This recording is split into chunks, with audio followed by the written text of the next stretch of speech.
My name is Hermine Warren, and I have been practicing since 1974. I've been an advanced practice nurse since 1980. I have my pediatric nurse practitioner. I'm a certified nurse midwife. I'm CAN certified, and I have my DMP.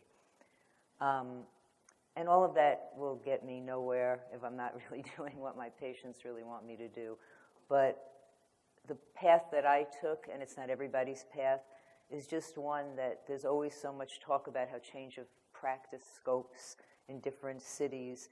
You can't do this. All of a sudden, nurses lost this, like what happened to the nurses in Florida, that I just really felt when they had said quite a few years ago, you know, we made it so that nurse practitioners have to have their masters. We're going where they're going to have their DMP. And of course, people always say that way ahead of the cart. It hasn't happened yet. But I was much older, and so I decided I would hate to have to be really old, and this comes down. And because I have a private practice, they don't grandfather me in because there's not really a hospital overlooking my medical legal side, so that's why I went back. And honestly, still weighing the odds. It was a very emotional tug, but academically it was the greatest thing I ever did. A lot of pride. So I am going to start. It's in Los Angeles, where everybody feels Botox is an emergency. But basically, this is what we're going to be looking at. We're going to try and keep to these time frames. We might go over a little bit or not, but I'm going to try. Aesthetic consultation, then fillers, neurotoxins, Kybello, which is newly added to the exam this year. It wasn't on the last certification. This will be an official break at 9:55. Laser and light therapy, sclero, clinical skincare, and then some time for questions, or the doors will just magically open and you'll be running out going, get me the heck out of here. There's a lot of material to go through, like I had mentioned before. If, in fact, you have questions, if you could just write them down. And there's a question and answer period, and I'll be only too happy to answer all of those questions at that time. The exam itself is 150 test questions. It's multiple choice. You have 4 hours to take it. The biggest part of the exam is the aesthetics part. It's 55%. Then there's laser and light, which is 30%, and then 15% on clinical skincare. So come on in, you guys.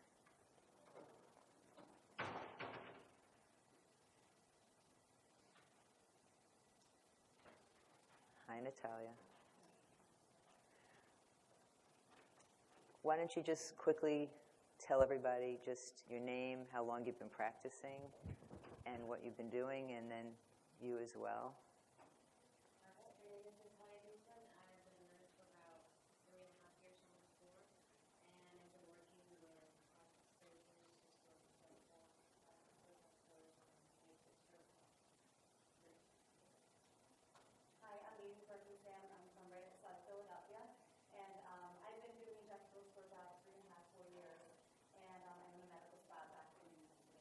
Cool. As you can tell when you were listening to some of your colleagues, tell what they're doing, it's interesting how in certain states there's so many prohibitions. You can't do a lot of a lot. And then in other states, like Colorado, you can basically work without a physician. So in a way, it's really unequal to the level of education that we have versus what different states will do depending upon the power of the medical board. So this is the exam, and now we're going to start with the aesthetic consultation. So the aesthetic consultation, the greatest concentration on the aesthetic consultation really addresses BDD, which is body dysmorphic. And I'm going to talk a little bit more about that as I go through the slide deck. But that's really a key thing. So in your core, it's really important. And I will make mention of this. There are ways that we all practice and we do what we do. For the purpose of the exam, please answer it that way. If you inject in certain areas and you do it differently than what the core says, the core is going to be what you're tested on. So if you are used to injecting your voluma, and you're not doing it on the periosteum, but you're doing it elsewhere in the temple, but they're not going to ask you that. You really just need to follow the core. So whenever you're meeting with your patient, I'm sure many of you do this, but you need to know their past medical history. It's critical. And you'd want to know, does your patient have any allergies?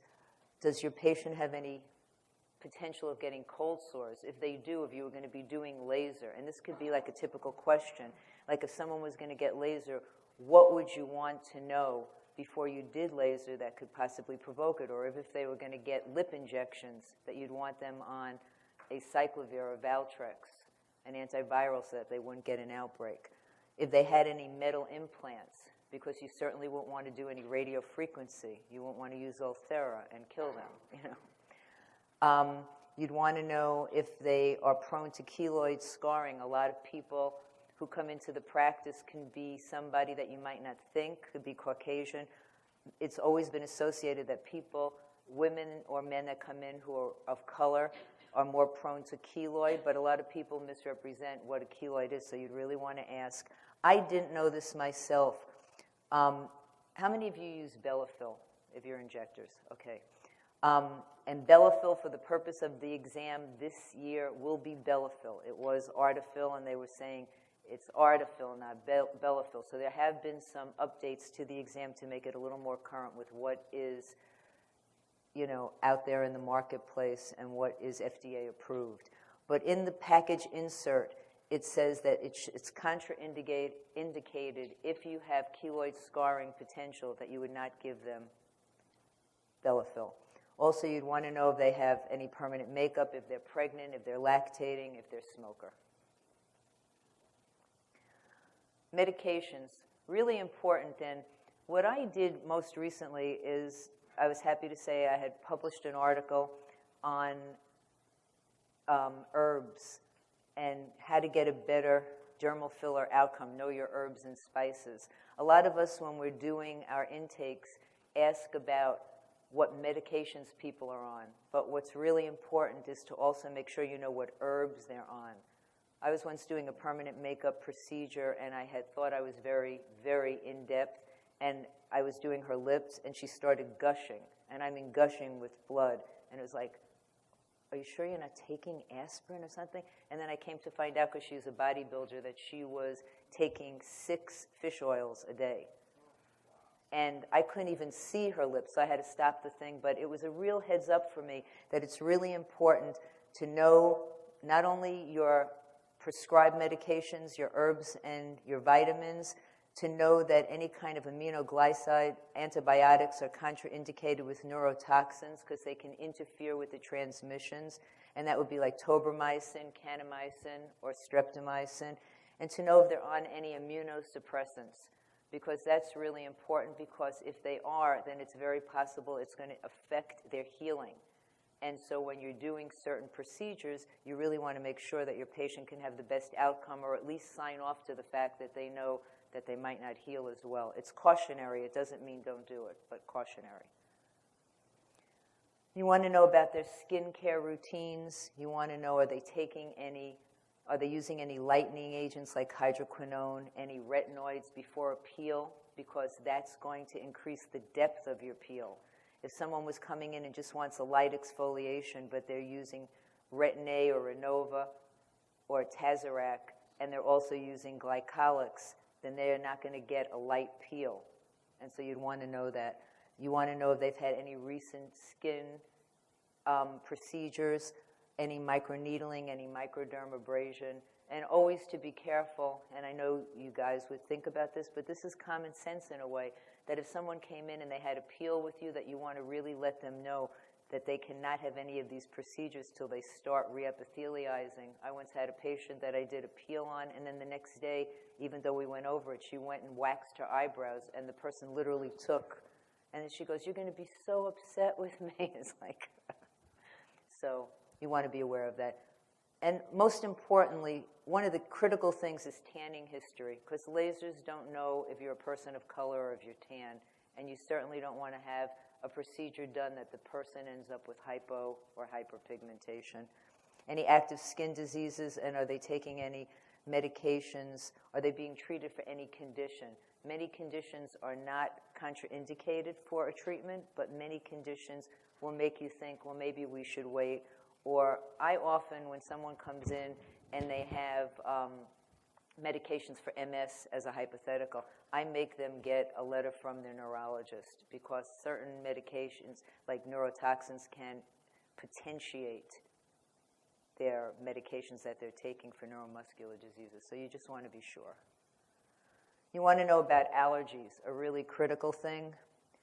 Nowadays, all fillers are mixed with 0.3 of powdered lidocaine. The only two that are not is Juvederm 0.4 you can get without lidocaine, and Restylane 1 ml. Everything else, there's no way to get fillers without any kind of anesthetic. So it's really important to make sure that you don't have a patient who has a problem with anesthetic because you don't want to create an anaphylactic reaction. You want to make sure, if you're doing Bellafill, that you're doing skin testing, that they don't have a bovine allergy, or if you're having to take out any kind of hyaluronic acid, that your patient isn't allergic to bovine or ovine, whether it would be Vitrace or hyaluronidase, because the worst thing would be is if you're having an occlusion, you're having an adverse event, that you create a far worse adverse event. And that's why, and I'll get to this a little bit further on, but I use Hylenex because it's recombinant DNA and the likelihood of an allergic reaction is unlikely. What did you say? Hylenex. And cow's milk protein, which is different than lactose intolerant, but then you wouldn't want them to have dysport. So when you're asking them about their skin history, you really want to find out about their ethnicity, you want to look at their skin color. You want to try and prevent any kind of post-inflammatory hyperpigmentation or any scarring, especially in Fitzpatrick's 3, 4, and above. And you want to determine what their skin type is prior to their light and laser. I'll say this over and over and over again today. It is really critical. Know your Fitzpatrick scale. That is seen in many questions on the exam, not necessarily saying what is a skin class 3, but interwoven in the laser questions, interwoven in chemical peel questions, that you know what the skin types are and how a person would respond. And you also want to determine their skin type prior to laser and light, and also to sclero, because in doing sclerotherapy, a person could be more prone to post-inflammatory hyperpigmentation. And just a little thing I put in over there that I kept, that with Botox, or for that matter with Dysport or any of the neurotoxins, your dosage would always be increased if you had thicker skin, larger muscle, and with men, because their muscles are usually bigger. Hi there. Have a seat. We just started. There are a lot of skin scales on the exam, especially in the skin portion, and also in the aesthetic consultation portion. We don't use a lot of them. I mean, they're there, and you might hear of them. Many of them were created, whether it's the wrinkle assessment, the Glogau, how many of you, let's just ask, how many of you have ever used the wrinkle assessment before you did it? I didn't think so. But for the purpose of the exam, it's important to just be aware of them. And what the wrinkle assessment scale basically looks at is a person as to, do they have any wrinkles at all when they're at rest, when they're in motion? Do they have wrinkles when it's static? You know, a very good important thing, like when a patient is coming in for neurotoxin, that you want to be able to give them the best outcome. And if they have static wrinkling, then you need to really efface the wrinkle and just show them how much is going to really improve, because lots of people think the deep, deep lines in volume loss is going to magically make everything go away, and it doesn't. So here's your Fitzpatrick scale. And this, I would highly suggest, know it inside out, upside down, every which way you can, that Thomas Fitzpatrick came up with a skin scale from 1 as a classification all the way to 6. 1 being almost like an albino, but not actually, and then 6 being a person of color. And what you really want to know is that class 1 and 2 are usually patients that are going to come in. They might be from England or Scotland. They are going to say that they burn. They do not tan initially, they burn. And they're usually fair-skinned, they're fair-skinned Caucasians. Then your class 3 is also Caucasians. They will burn, but usually they'll turn to tan.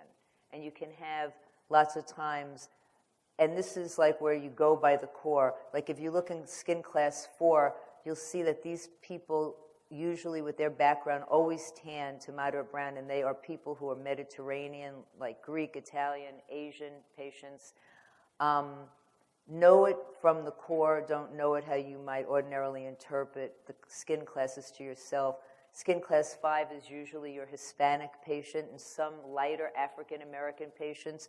And skin class 6, they never burn. They're deeply pigmented, and they are your darker African Americans. Did you guys need to see that?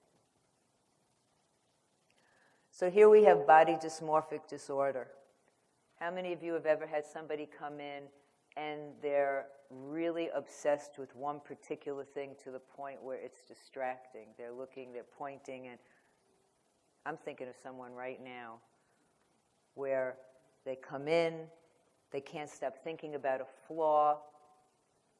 They've gone to a ton of other people before you.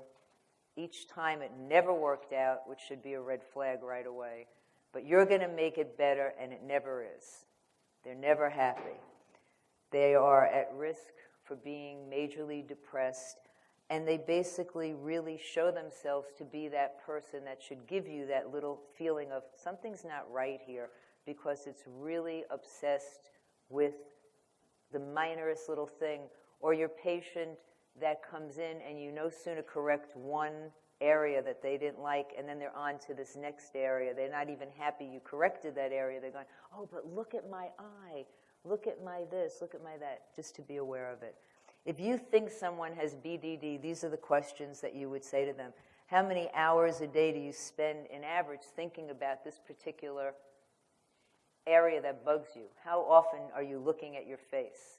For some of my patients, they'll tell me they ride in their car, they're pulling their eye out. I think that they have 10-plus magnifying mirrors in their back view mirror rather than regular, because they're going, I see a little wrinkle in this, Termine. If they say that this treatment's going to completely change my life, which it's usually not, that they will not likely benefit from a non-surgical procedure. For that matter, many of these patients, they are repeated surgical patients.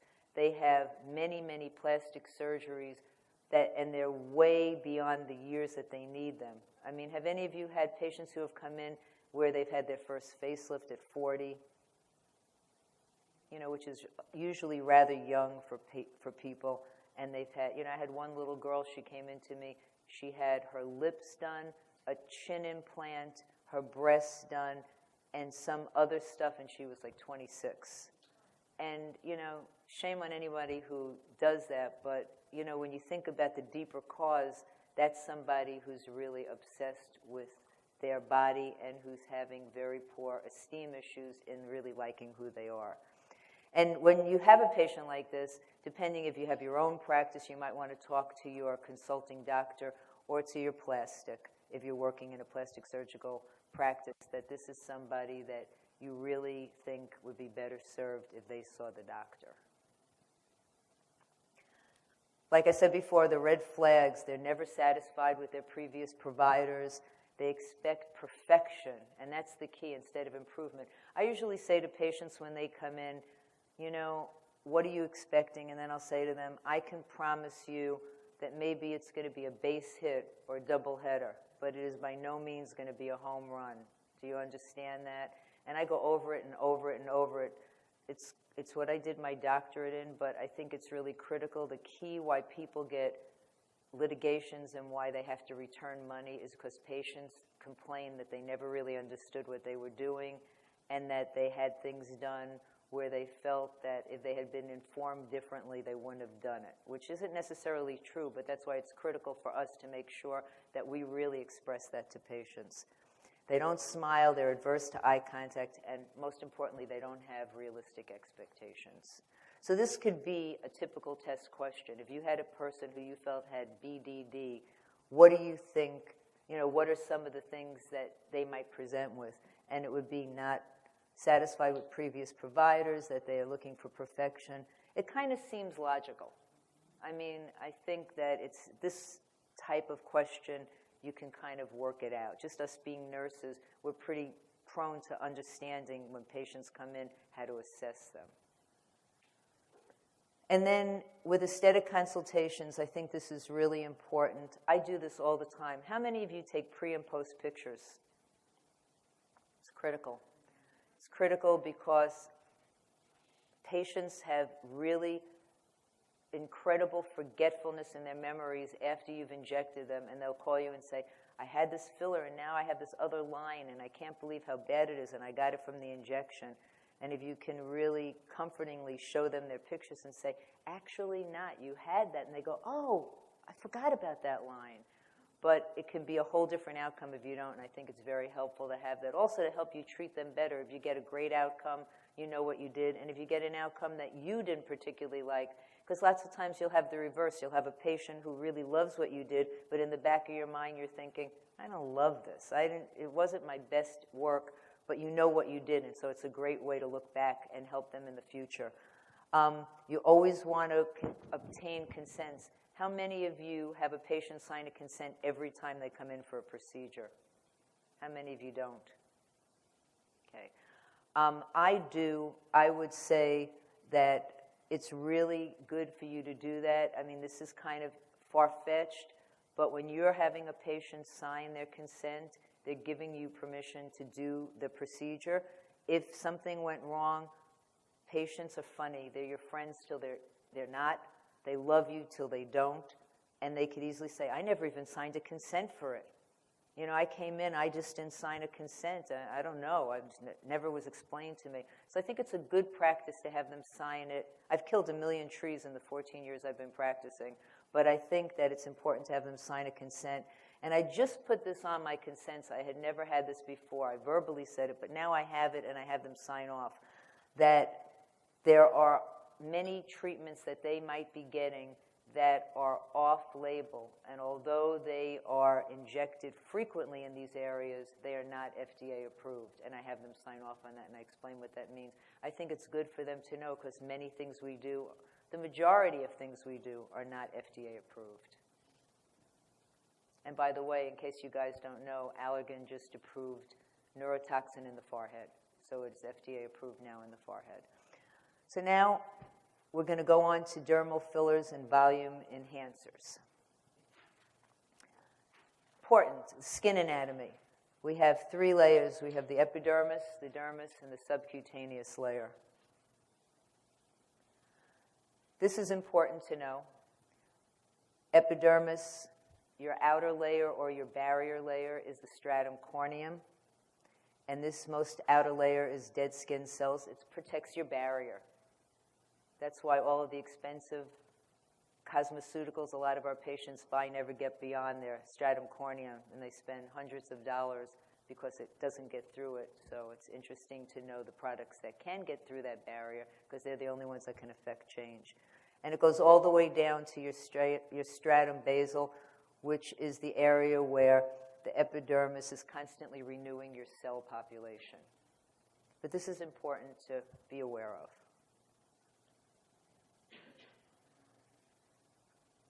And what I would suggest, because there aren't handouts, if there's anything you see that you like, I have no problem with you taking a picture of it if you want to remember it.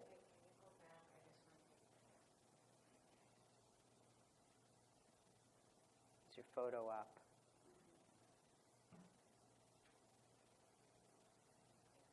Oh, you're welcome. So in the dermis, the most important thing to know about the dermis is that it contains your hyaluronic acid. And the hyaluronic acid is going to act as a scaffold for your collagen and your elastin. That is really the most important part about it. Yes, there's blood vessels and there's nerve endings, but that your hyaluronic acid lives there, and that also is something that could be a test question. You know, where is the hyaluronic acid, like what layer of the skin? Keeps it plump, it keeps it moisturized. You know, as we get older, we lose elastin and collagen, and from the age of 20 on, you lose a teaspoon of collagen a year, which is terrible. I think it's not, it's sad.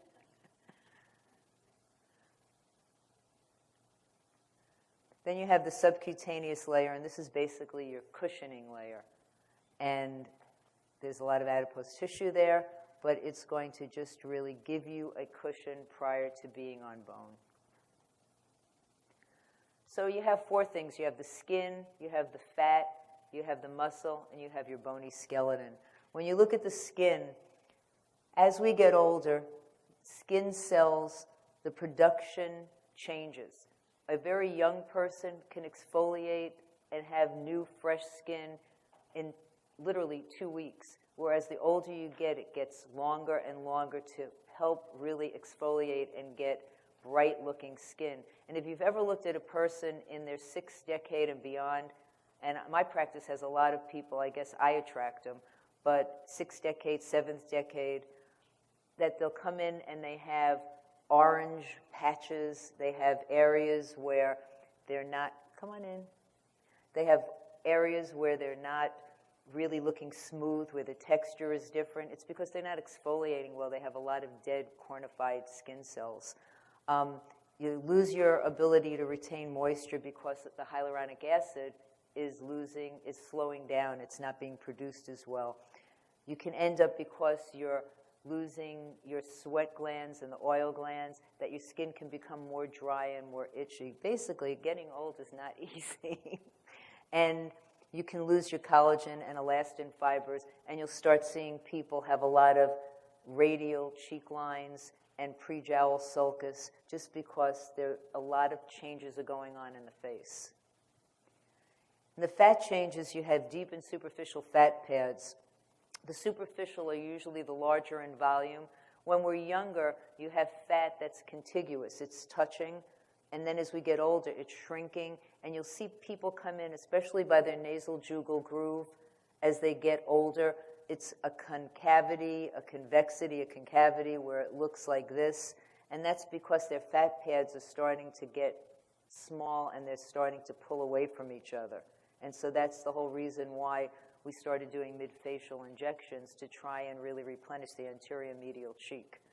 The deep fat pads provide the facial contour, and in the larger fat pads, it contributes to the fold formations. So when the larger fat pads, you have your medial fat pad, your lateral fat pads, when they start shrinking, you start seeing those folds, and those are the ones that run deep to the SMAS. So like similar to your facelift, you know, like when you're trying to really pull skin and change it and redrape it when you're injecting and not doing a surgical procedure, you're basically trying to mimic what you've lost in fat.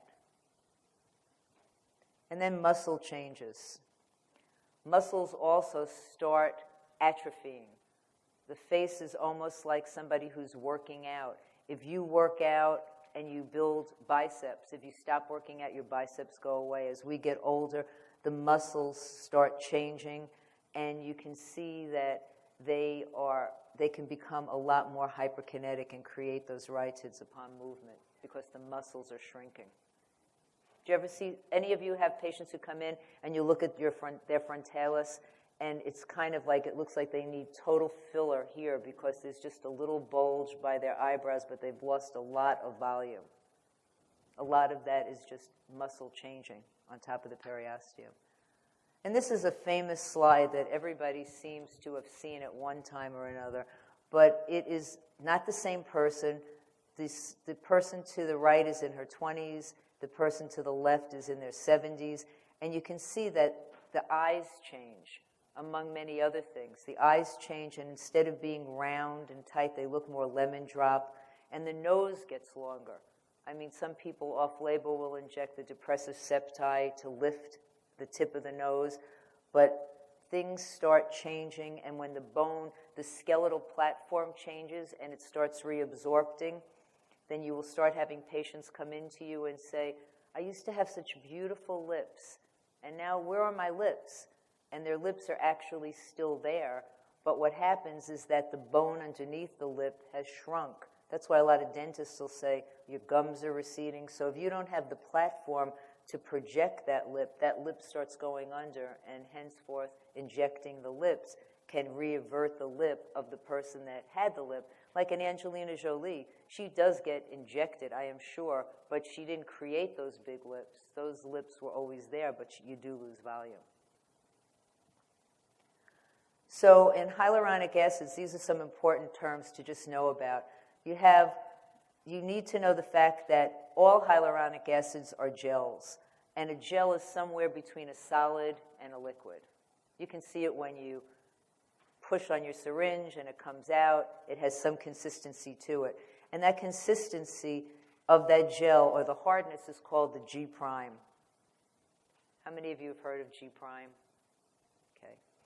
And that's really the ability of a product to regain or retain its shape and bounce back if it's pushed. In other words, how stiff is the product, and how much is it going to really be able to maintain itself? For instance, something like Radius, because it's calcium hydroxylapatite, it's made from bone, it's very stiff. And that's going to be different than something like Bellatero, which is not very stiff at all and is used in areas where there's a lot more muscle movement than Radius. You wouldn't put Radius in the lips or by muscle movement. Now, G double prime, I wouldn't even bother knowing this. I just put it on the slide. It's not in the core, just something to be aware of. So kind of look at it and say, the heck with it for right now, unless you're interested. But that's basically the viscosity, or how sticky is the product. Certain products are not as cohesive than others. But the more important thing to know is the G prime, or the modulus, that's how hard or stiff a product is. You wouldn't put a very soft product in the mid-face. It's not going to lift. So we have cross-linking. Cross-linking is basically the use of a polymer like BDDE to bind to the sugar molecule. And all hyaluronic acids are sugar molecules. And basically what keeps your hyaluronic acid from disappearing by the time the patient gets to their car is how is the product cross-linked. Certain products are cross-linked to be more persistent, and other products are not cross-linked very much, and consequently they will be softer. They might be more natural looking, but they're also not going to last as long. So when you have your hyaluronic acids, they are sugars. They're glycoaminoglycans. They naturally occur in the dermis, like I said before. That's where you're going to find it. And they maintain their hydration because of their hydrophilic properties. Most of the hyaluronic acids, barring a few, which we'll get into when we go into the individual products, are hydrophilic, meaning they are attractive to water. It's why patients the day after might say, I can't believe how it's so big, I hate it, and then they call you a week later and go, I wish it was that big again. My lips look so big and I was upset, and now I wish that they were big. It's from being attracted to water. And also in the hyaluronic acids, they are bacterial versus animal produced, so the degree of allergenicity is felt to be very little. If you're making hyaluronic acid, most companies feel you're not going to be allergic to getting hyaluronic acid. It's not 100% no sensitivity, but most people are not sensitive to them. So let's talk about some of the products that are FDA approved and that are exam ready. I just put down the FDA approvals because I think it's good to know. I don't think that you're going to see when was Bellatero FDA approved. That's ridiculous. What they're really going to want to know from you guys is where would you put Bellatero? Now, many of you might say or not, oh, I use it for tear troughs, an off-label area. But don't let your personal private practices throw you.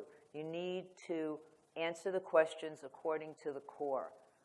So what's up here is really what we would be looking for, not what you might personally do. And that's a little bit of a disconnect, because I know when I was first looking at it with some of the products, I said, well, I use it differently. I use it here, but they don't really care what I use it and where I use it. So it's the core. So is it more the level of where we're putting it or the areas of space? No, it's more the level of where you're putting it and then the area where it's approved for. So in other words, if Bellatera, like most of them, most companies, FDA approve their products when they first start out in the nasolabial folds. If that's all they've ever gotten approval for, it doesn't matter if you always do it in the trough or you always do it on the jawline. The exam doesn't care. It's really the FDA part and where would you put it. So for instance, if somebody said a patient comes in and we're going to inject them in the mid-face and we want to elevate and lift that mid-face, you would use Juvederm Ultra, Restylane, Bellatera, or Restylane Lift, or Juvederm's Voluma. You would need to know what product goes where, but not when it was FDA approved, if that makes any sense. So Bellatera was approved in 2011. It's one of the few products that doesn't contain lidocaine. It's pretty painful. And it's for the mid to deep dermis. And its indication for FDA approval was correction of moderate to severe facial wrinkles and folds like the nasolabial fold. Then we have Juvederm Ultra XC. This was approved in 2006 and then reapproved in 2015 for lips, moderate to severe facial wrinkles like the nasolabial fold. And in the Allergan armamentarium of products, there are various degrees of cross-linking.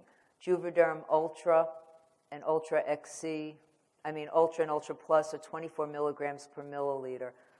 In the Galderma products, when we get to them, they always have just 20 milligrams per milliliter. They cross-link it consistently all the time. They don't change it. And Do you find the Juvederm last one? I'm sorry, I should be writing down your question. I'll just answer it real quickly. You know, it's really patient-directed and provider-directed. I have certain patients that will come to me and say, as a hypothetical, that their Juvederm lasted for a year and a half, 2 years. It's totally impossible. It's not lasting for 2 years. I wish for them. Not for me, but I wish for them. So it's really what a patient likes, and that's why I was saying before to a few of you, and I think you were in the room, that it's really important to be comfortable with all of the products because different patients might have a different product in their mind, or whoever brands their product better, they might say, oh, I saw all these articles about how X product is great for the lips. That's what I want. And even though you might think you like a different product, it's just good to be aware of it and have a comfort level with it. Ultra Plus was FDA approved in 2006. Also, again, moderate to severe facial wrinkles like nasolabial, 24 milligrams per milliliter. And it has more cross-linking than Ultra. Ultra is 6, and there's 8 degrees of cross-linking in Ultra Plus, and this is for the deep dermis.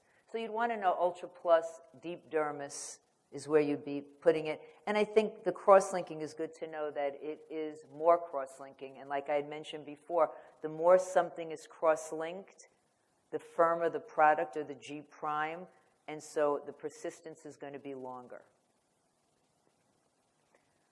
Now you have Juvederm's Voluma. This was FDA approved in 2013 for mid-facial volumization. It's 20 milligrams per milliliter.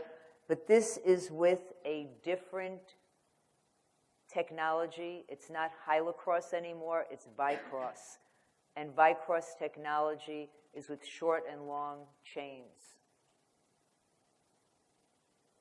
It's on the supraperiosteal or subcutaneous placement area.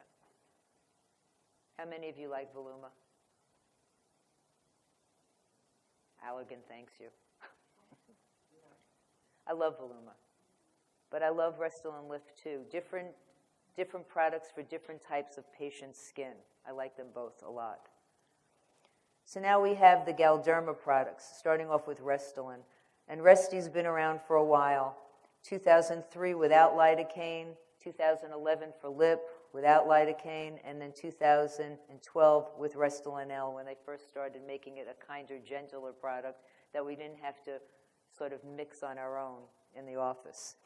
Indications, moderate to severe facial wrinkles. You can see a trend here that most of them go the FDA route for moderate to severe facial wrinkles and folds, like the nasolabial, and submucosal implantation for lip augmentation. Know that it's over 21. I don't think most of you, but I shouldn't assume, would inject somebody that are younger than that age. But that's an important thing to be aware of. And once again, like I had mentioned, the cross-linking, it's 20 milligrams per milliliter of hyaluronic acid. That's every Galderma product, and it's mid to deep dermal. So you have lift, and I wrote formerly Perlane. On the last exam, they were saying it's Perlane, even though we call it lift now, and I went nuts. So now it is lift. It's not going to be Perlane. I said, how can we be certifying people and asking them, well, just remember, it's Artifil, not Belafil, even though it's Belafil, and it's lift. It's not lift, it's Perlane, but it is lift on the exam. And it was FDA approved in 2007 and in the mid-face in 2015. It was, like I said, though, formerly Perlane, moderate to severe facial wrinkles like the nasolabial folds, and it's 20 milligrams per milliliter. It's a particulate gel, which is different than the Allergan products. All of these gels in the Galderma products are put through a sieve, and they get different shapes of product, making them biphasic. And they are in, for the mid-face, it's deep dermis and subcutaneous. It's deep dermis and subcutaneous for the average use of Restylane Lift, and the supraperiosteal plane if you're using it mid-face. Then we have Silk, and Silk is on the exam. I don't mean this necessarily a test question, but this has been one of the products that's included in the exam. It was FDA approved in 2014. It is for lip augmentation and perioral wrinkling. Once again, 20 milligrams per milliliter HA, and volume no more than 1.5 milliliters in the lips and 1 milliliter around the lips in the perioral area. It's free from animal protein, and allergy pre-testing is not necessary. Then we have Radius. How many of you guys use Radius? Okay. I used to use it a lot, and ever since the hyaluronic acids came out with so many different choices, I've kind of stuck myself to, if I can't get it out, I don't want to use it. So I like being able to dissolve. It's a very big comfort level, especially if you would have an occlusion, and like driving a truck. The more you're on the road driving a truck, you're liable to get a moving violation. The more you inject, it's not atypical to think you might get an occlusion. It's just numbers game. But Radius was approved in 2006, and it was approved for the hand in 2015. It's the only filler that is considered both a filler and a biostimulator, unlike Sculpture, which is just a biostimulator. It is also considered a filler. It's 30% product, which is the calcium hydroxyapatite, and 70% gel carrier, which ultimately gets absorbed by the body and is gone. Know that it's a bioactivator as well as a filler, that you can use it for moderate to severe facial wrinkling, and it's also intended for fat loss. That was the origination of why it really came to the marketplace for lipoatrophy. And deep dermis subcutaneous junction, that's where it would be injected. You would not want to inject this in areas of muscle movement, whether it would be around the lips. This is where people have gotten into problems with it, even if they've only put a little bit in, or down in the marionette area near the lips. Any area that can have dynamic motion where there's muscle, the product can move and get into that area, and it can be an outcome that's difficult to deal with your patient, because other than extruding it and trying to get it out, which is very difficult, you really can't get rid of it. Then we have Sculpture, which is polyolactic acid, and it's now a Galderma product. It was initially a product from Sanofi Aventis. It was FDA approved in 2009 for the correction of facial atrophy with HIV patients and for shallow to deep nasolabial contour deficiencies and other facial wrinkling. Deep dermis, or the deep dermis and subcutaneous junction. Usually if you're doing Sculptra, you need to have more than one treatment. When I do Sculptra, I'll do it, depending on the age of my patient, not every 4 weeks. I'll do 6 to 8. But for the purpose of the exam, 4 to 6. And it is a bioactivator. It is not an injectable. It's not considered a filler, I mean. And you would never want to inject it in hyperkinetic areas like the eyes or the lips. Then you have Belafil, which is polymethyl methacrylate, and that was formerly Artefil, but for the purposes of the test, it is Belafil. It's FDA approved in 2006, and for acne scarring in 2015. It's used to correct nasolabial folds. Now, this is an interesting one, and a lot of people kind of try and sidestep this, and it's important not to. It really needs to have skin testing. I've not done a double skin test where they say in the core double skin test, but if you saw this on the exam, it's a double skin test. But basically, you want to make sure that your patient doesn't have any bovine allergies and that it would be in the deep dermis, and it would be contraindicated if there was any allergy to bovine collagen, collagen sutures, and you can read the list: hemostatic sponges, vermilion border, and it should not be used with a history of keloid formation or hypertrophic scarring. Your clinical outcomes, when you're doing any kind of fillers, you should be basing them on the biochemistry of it when you're talking with your patient. Like, are they going to swell? Patients often ask, you know, what's the downtime? What's going to happen to me? Am I going to bruise? And I usually say to patients, if you're putting a needle in your face, assume you can bruise. I don't care who's injecting you. How many of you have ever gotten a patient who's come to you and said that they came to you because the person who used to inject them bruised them, and now they're here to you, and you're not going to bruise them? And I always say to them, you know, I'm going to bruise you too. But do they swell? What's their metabolism? What's their dermal health?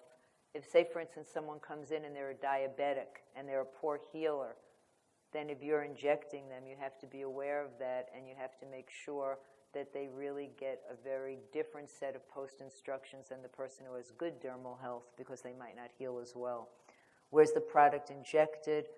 That in certain areas that are very hyperkinetic, although this is off-label, but just as a point of reference, when patients have a lot of volume loss in their glabella area, even getting a neurotoxin might not make it smooth, and that they might ultimately need filler to really give them the outcome that they would like. So it's important for patients to know that there are certain things that even though their friend who's 30, but they're 60, that they're not going to look like their friend, and that they're not going to have that smooth forehead. It's like the person who goes to their hair cutter and says, I want to look like this person, you know, and it's like Mila Kunis, and they're like 70. Well, you're not going to look like her. And then the injection technique, if you're using a cannula, what the depth is. If you're using a sharp, what the depth is. Contraindications: if there's any active infection at the site, don't inject it.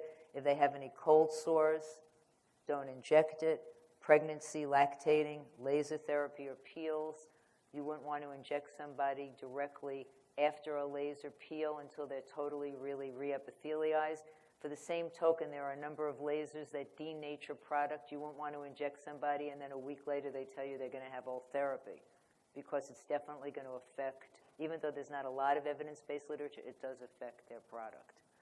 And you want to be cautionary in terms of any kind of history of anaphylactic reactions, any scarring, any sensitivities to the ingredients, and most importantly, to any lidocaine allergy sensitivity. When you're looking at your treatment procedures, this is not necessarily how you inject, but what you'd want to do, and we talked about this, you want to, how many of you do a consultation before you inject or before you do any treatment? It's really great practice to do that, to really understand what's going on with your patient, to get a consent, to get your photos, to clean and prep the area, to determine what product you're going to use by what you have to inject. And this is just part of core. You might do it differently. You might inject lips with serial aliquots, but for the purpose of core, you're linear threading the lips. You might inject your nasal labial folds with a cannula or with serial puncture, but for the purpose of the core, you're fanning. And on the periosteum, you're doing boluses. You might do it with a cannula, you might do it a variety of ways, but know the core. So post-injection, patients should be aware they can have bruising. It can last up to 2 weeks. And the older they are, I often say this isn't part of the exam, but I'll say to a patient when they go, am I going to bruise? I go, do you bruise? They go, yeah, I always bruise. I go, then you're going to bruise. Well, how long is it going to last? Well, how long do your bruises usually last? Well, they can last up to 3 weeks. It's going to last up to 3 weeks. It's not magical, but patients are thinking that this is different than how they are. And if you have someone come in who's in their mid-60s and their arms look like a grape, if you put a needle in them, the likelihood is, even if you are the most delicate, conscientious person, even with a cannula, you're going to have a little bruise by the pilot opening. People who bruise, bruise. They might have some tenderness, edema, redness is normal. It usually will resolve 1 to 2 days. Tylenol, not any aspirin to create more blood thinning. Don't rubber massage the product. Avoid strenuous exercise or heat for the rest of the day. And the reason why I say this, it's part of the core, but I do say this to my patients. I have a lot of young, active patients who love to work out, take Pilates, go running. You don't want people really sweating a lot and causing potential inflammation and irritation around an opening in their skin, because the skin is not going to close down immediately unless you're putting oxygenics on it and sealing the area. But for most people, they're being injected, it's still open, and you don't want them to be slathering on makeup, especially cream-based or working out.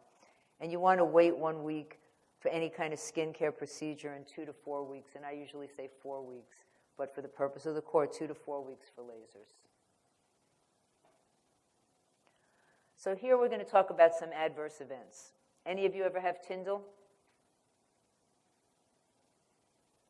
Tyndall, at least, is one of those adverse events that can easily be gotten rid of. It's basically the blue hue from injecting a hyaluronic acid too superficially. It reflects off the light, and you can see like a bluish tint. It's really good, if your patient ever has this, to get it out. It will not on its own magically go away. It can last for years. I've had patients come back from other people, and they said, this still looks a little bit weird and funky, and I've taken it out years later. I mean, if you have it, it's there until you get rid of it. So you can use a hyaluronidase. Bovine, you would do skin testing. And once again, this is for the purpose of the core. You would inject 1 to 2 units in the sub-Q area of the forearm, much like you would be doing a TB test, to just make sure and wait 15 minutes to make sure that they're not having a reaction. Vitrace is ovine, and that also needs skin testing because that is also animal-based. And Hylenex, which is recombinant DNA, you do not need skin testing.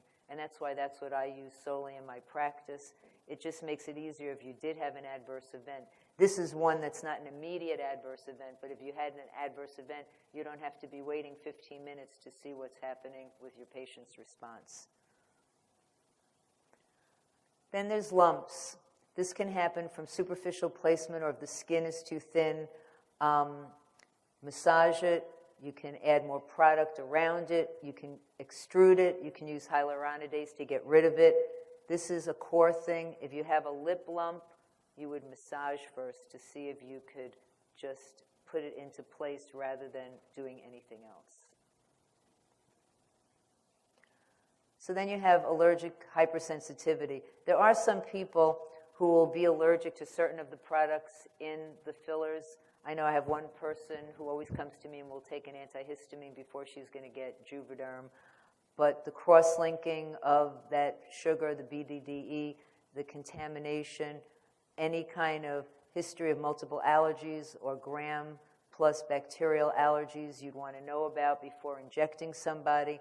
And the treatment would be systemic steroids, hyaluronidase, or antibiotics, depending. So some adverse events, once again, a herpetic outbreak, herpes simplex. This is core-related. You'd want the active lesion to be cleared for 4 weeks. I mean, there are a lot of patients that you might, in your practice, say just take, an antiviral and then come in next week, but this is 4 weeks, purpose of the core. And especially if they're getting their lips injected and they're prone to a cold sore, they need to have their antiviral meds like Valtrex or Cyclovir. Know what you would give them, when you would give it, and how long you would need clearance for the exam. Granulomas.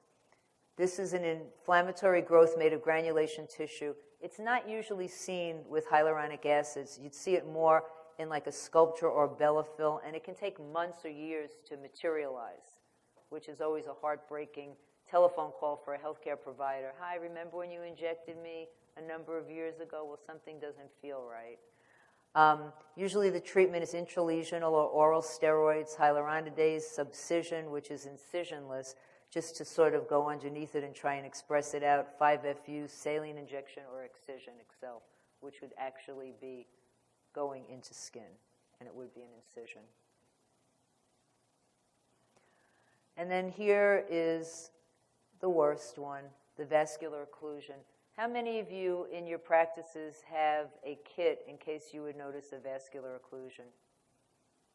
I think that's really important to have a kit. A kit meaning that if somebody all of a sudden blanched, what would you do? A protocol and the proper tools so that you could take care of it immediately. With an occlusion, immediacy is really the key to not having scarring at the end and having a bad outcome. So it does require prompt attention. If you get an arterial occlusion, your patient will let you know right away something is wrong. They will go, oh my God, that hurts so badly. And you can see blanching. If you see blanching, most of the evidence-based literature, albeit it comes from out of the country, a lot of it is Korean, Chinese, but stop. Don't stop, and then the patient goes, okay, I'm okay, and then start again. If you have something where the patient is saying it's really painful and you see a blanching, you stop. And you need to know that. And then if it was a venous occlusion, usually that will not necessarily be blanching, although it can be, but it will look more dusky, almost like a really major darkening bruise that looks way beyond a bruise. I was injecting a young gal's lips, and her upper lip was fine, her lower left was fine, her right all of a sudden turned blue. And I said, there's no way that this is a bruise. No way. And so I flooded the area with Hylenex, and within 10, 15 minutes it was pink. But it's really important to know that it will be a gradual darkening. And this was a slide that Haley had given. And basically, if you are doing a procedure and the treatment would be you stop injecting, for the purpose of the exam, it's 80 milligram ASA. Most of the time people are giving differently in their practice. They're giving a higher dosage of aspirin, but for the purpose of the exam, it's 80 milligrams. You'd massage it, you'd warm compress it. Topical nitropaste is up to the individual practitioner. A lot of people are not using it anymore because it's very painful, and a lot of people don't want the headache that might be associated with it, so they're not using it. Some people are using Cialis to open up the vessel to give to their patient. Medrol dose pack, and let your plastic surgeon or your doctor know if the ischemia hasn't reversed. There's also a lot of articles right now as to how many units of hyaluronidase or Hylenex you should be giving a patient, and it's changing in the scientific literature to be giving a lot more and really flooding the area to really make sure that you are totally having a capillary refill and that you have stopped the occlusion.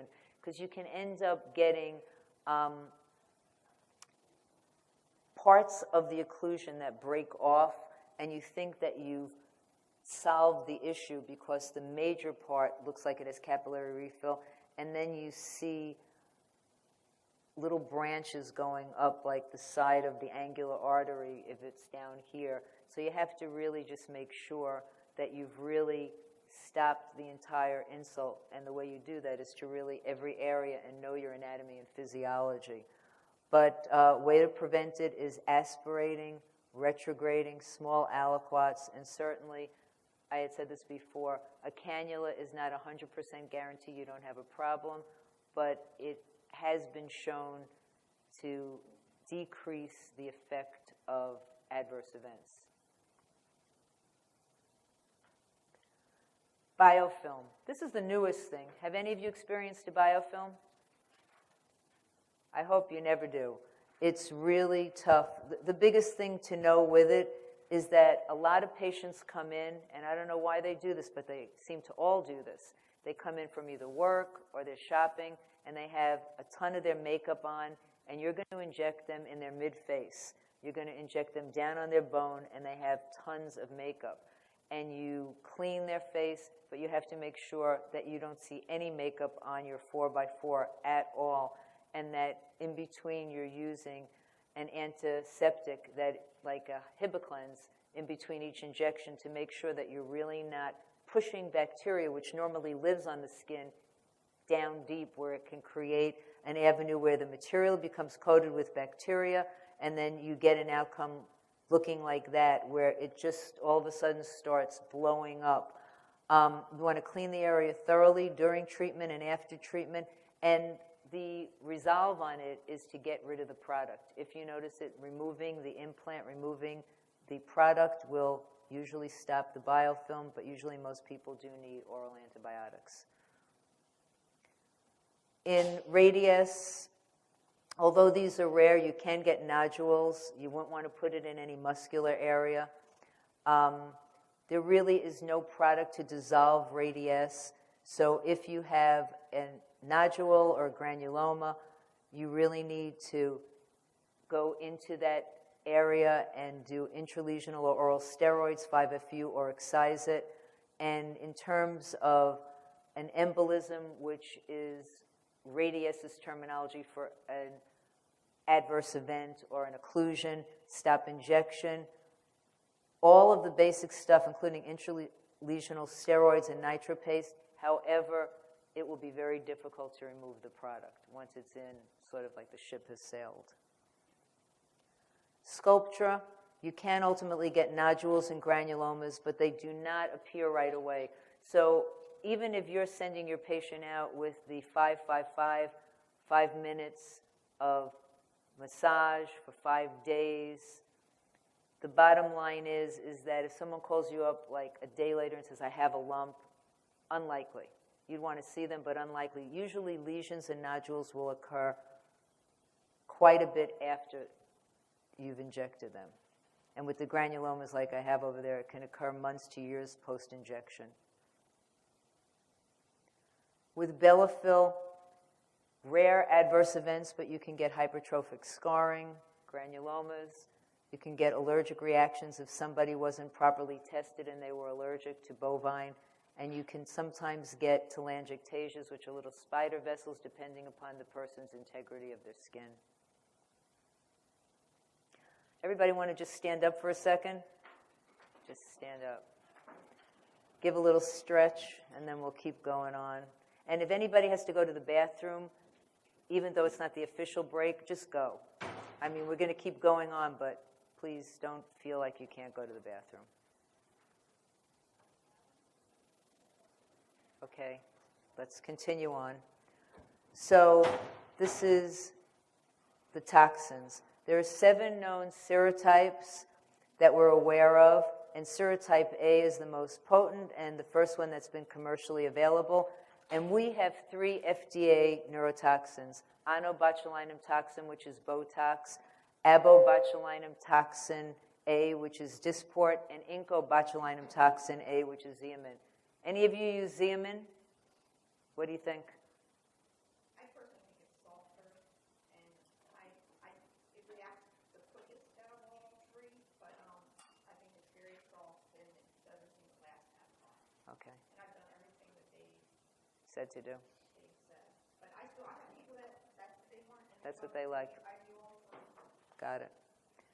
So, most important thing to know about the neurotoxins is that there is no interchangeability. I know reps say, well, it's 3 times this and this is this, but for the purpose of the exam and even understanding it, you want to know that, and I'm going to just call them by their known names in the marketplace, not their pharmaceutical names. Botox is approved for 20 units in the glabella 12 units each in each lateral canthus. Onset is 1 to 2 days, 3 to 4 month duration, and it comes in 50 unit and 100 unit vials. And like I had mentioned before, Allergan has just received their FDA approval for injection in the forehead or frontalis area. That will not be on the exam. Then you have Dysport. Dysport, 50 units in the glabella. The onset is 1 to 2 days. It can last up to 4 months, and it comes in 300 unit vials. And then you have Xeomin, which is approved for 20 units in the glabella. The onset's within 7 days, up to 3 months duration, and it comes in 50 unit and 100 unit vials. A lot of people say, well, Xeomin should be thought of like Botox, but it's really not. Very important, the black box warning. In 2009, FDA mandated that all botulinum toxins, all patients who come in for this particular product should be warned about the potential spread effect. What is the potential spread? That when you inject a neurotoxin, that it is not just going to go into that exact spot. Even if you do one-to-one reconstitution, it's going to spread a little bit. So depending upon that center of migration, you really want to be aware of that and how much product you put in an area so that you don't create a droop or a problem. As far as adverse events, most adverse events have been reported in people who have used the product medically, whether it's been children who have been treated for cerebral palsy or cervical dystonia, but not really associated with cosmetic injection of neurotoxin.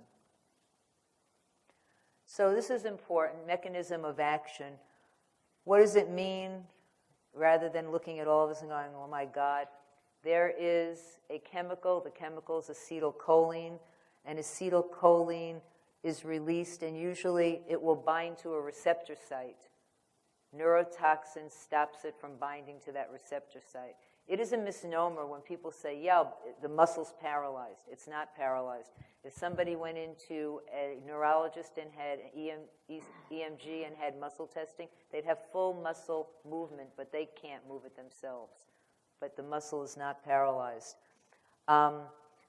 It localizes the muscle activity due to the chemodeinnervation of the muscle, meaning the muscle and the nerve are not talking to each other, so there's no muscle movement. And even if someone's pissed, and they usually would frown, there's no muscle movement, and if there's no muscle movement, the skin on top of the muscle doesn't move, and consequently, you start effacing your rhytids.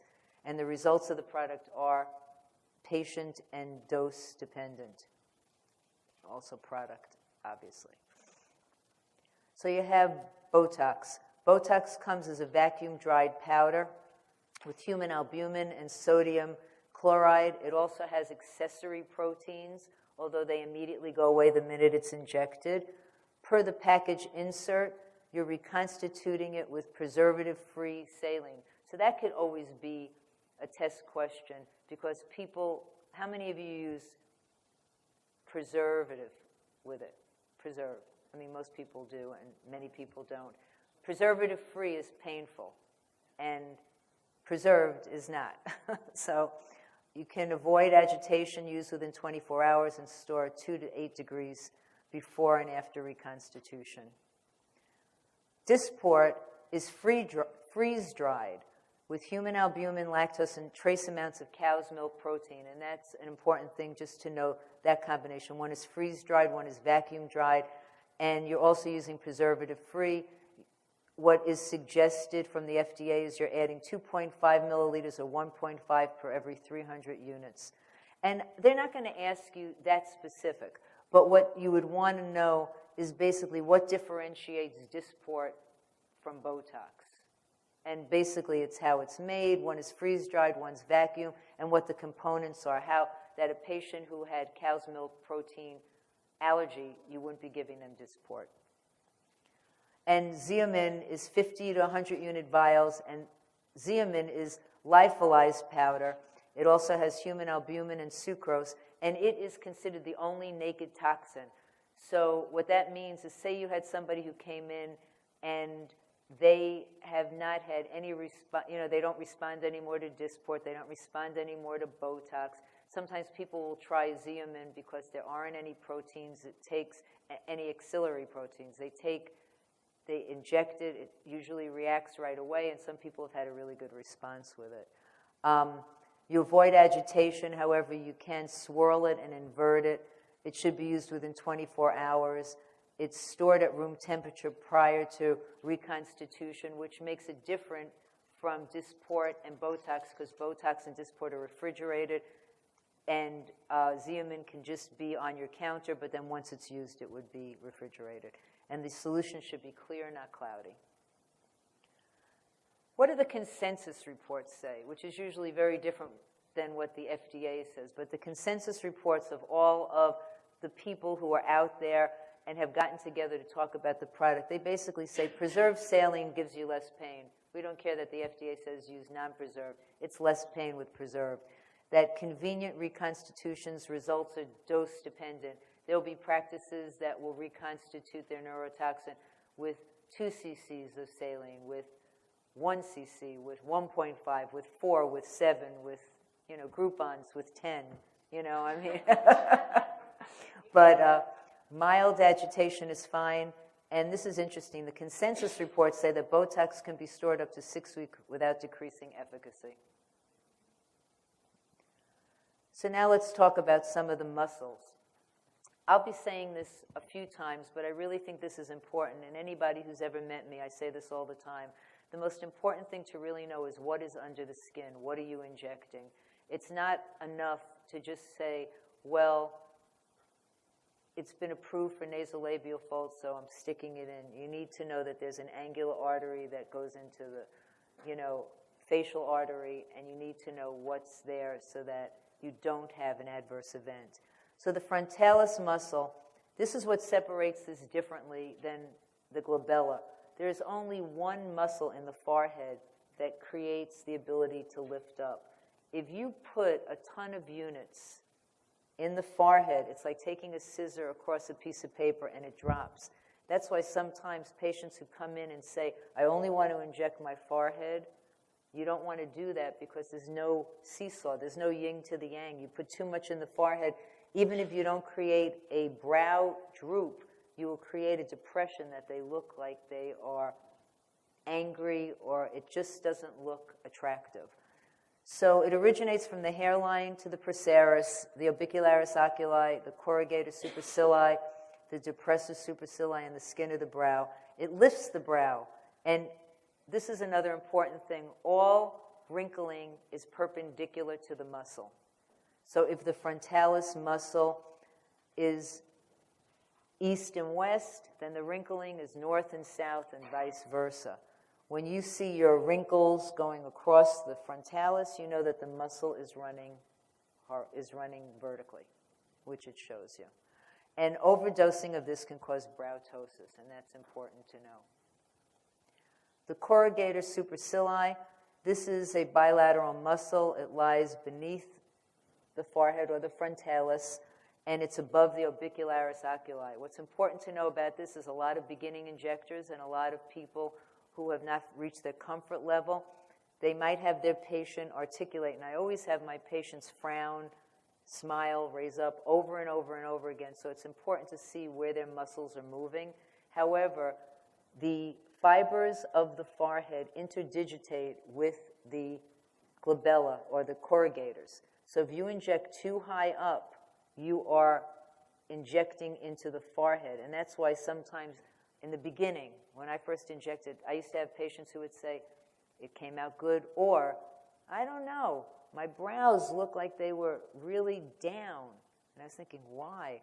It was because I wasn't deep enough into the belly of the corrugator and I was too high, so I was literally injecting the frontalis muscle and the corrugator, and that will change your outcome. So the corrugator draws the brows in and down and produces the vertical creasing that most people say, I hate my 11s, get rid of them. The procerus is a very, very superficial muscle. When you're injecting it, you only have to go in half ways with your needle. You don't have to go in all the way. It's too deep if you do. It communicates with the orbicularis oculi and the deep supercilii, the depressor supercilii, and it draws the medial brow down, creating the horizontal rhytids across the radix of the nose. The orbicularis oculi is a sphincter muscle, just like the orbicularis oris around the mouth. Those are the two sphincter muscles. So imagine if you have something that's very tight and you disable it from being very tight, it opens up. The one important thing that I would just say is it will contract at the lateral margin, causing crow's feet, just a little side pearl, not necessarily on the exam.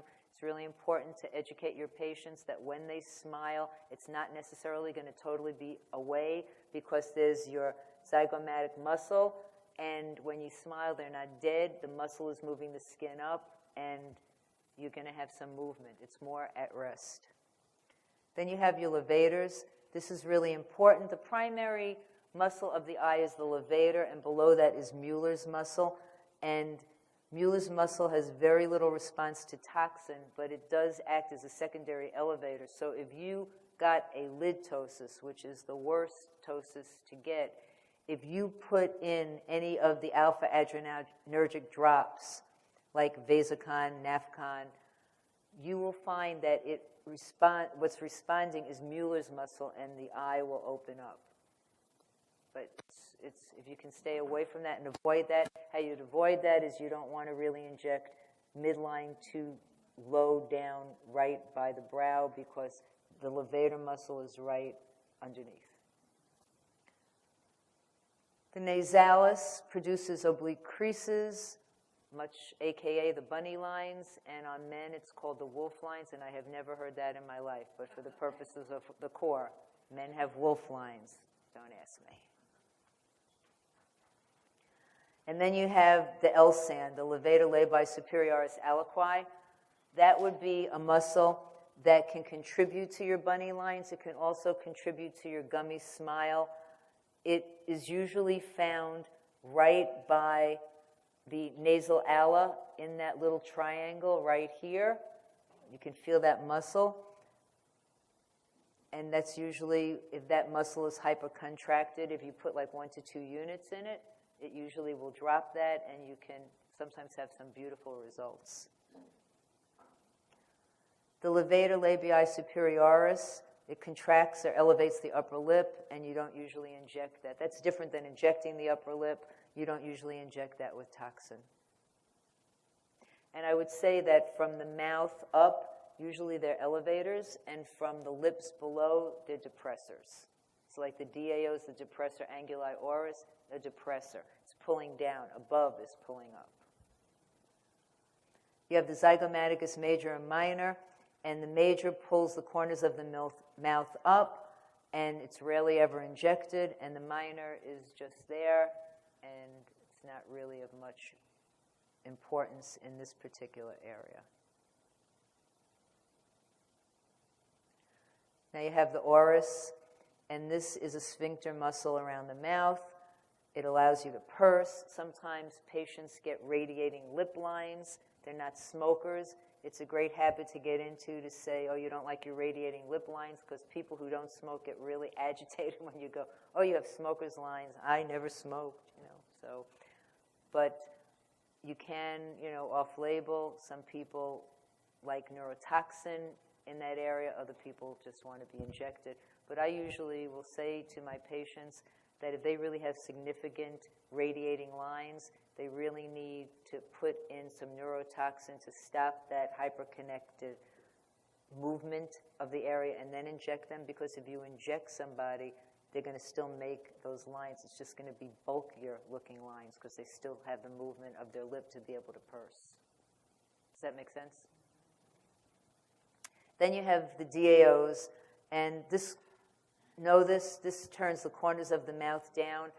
It's a really pretty great muscle, works well for a lot of people, but what you want to do is you want to make sure that you really are injecting in the right area. If you're over too far medially, and if you're up too high, then you can hit the depressor labii, and then they look like they had a stroke. So The one thing I would say, just sidebar, if that ever happened to you and you're doing the DAOs and someone comes in and they're like this and it's real, if you just put a unit on the other side and inject the other side in their DLI, which is their depressor over here, it will even it out while it's going away rather than leave them really looking very asymmetrical, like this girl. So I used to always get this wrong, but which side do you think is the side that's affected, the left or the right?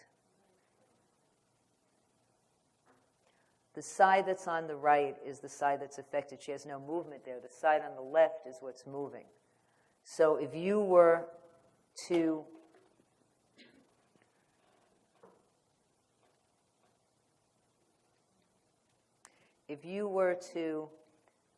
inject, like this is totally frozen and this has movement, if you were to drop one unit right here in her DLI, that's going to sort of make this even with that. It won't stop her from talking, but it will make it not look so significantly asymmetric.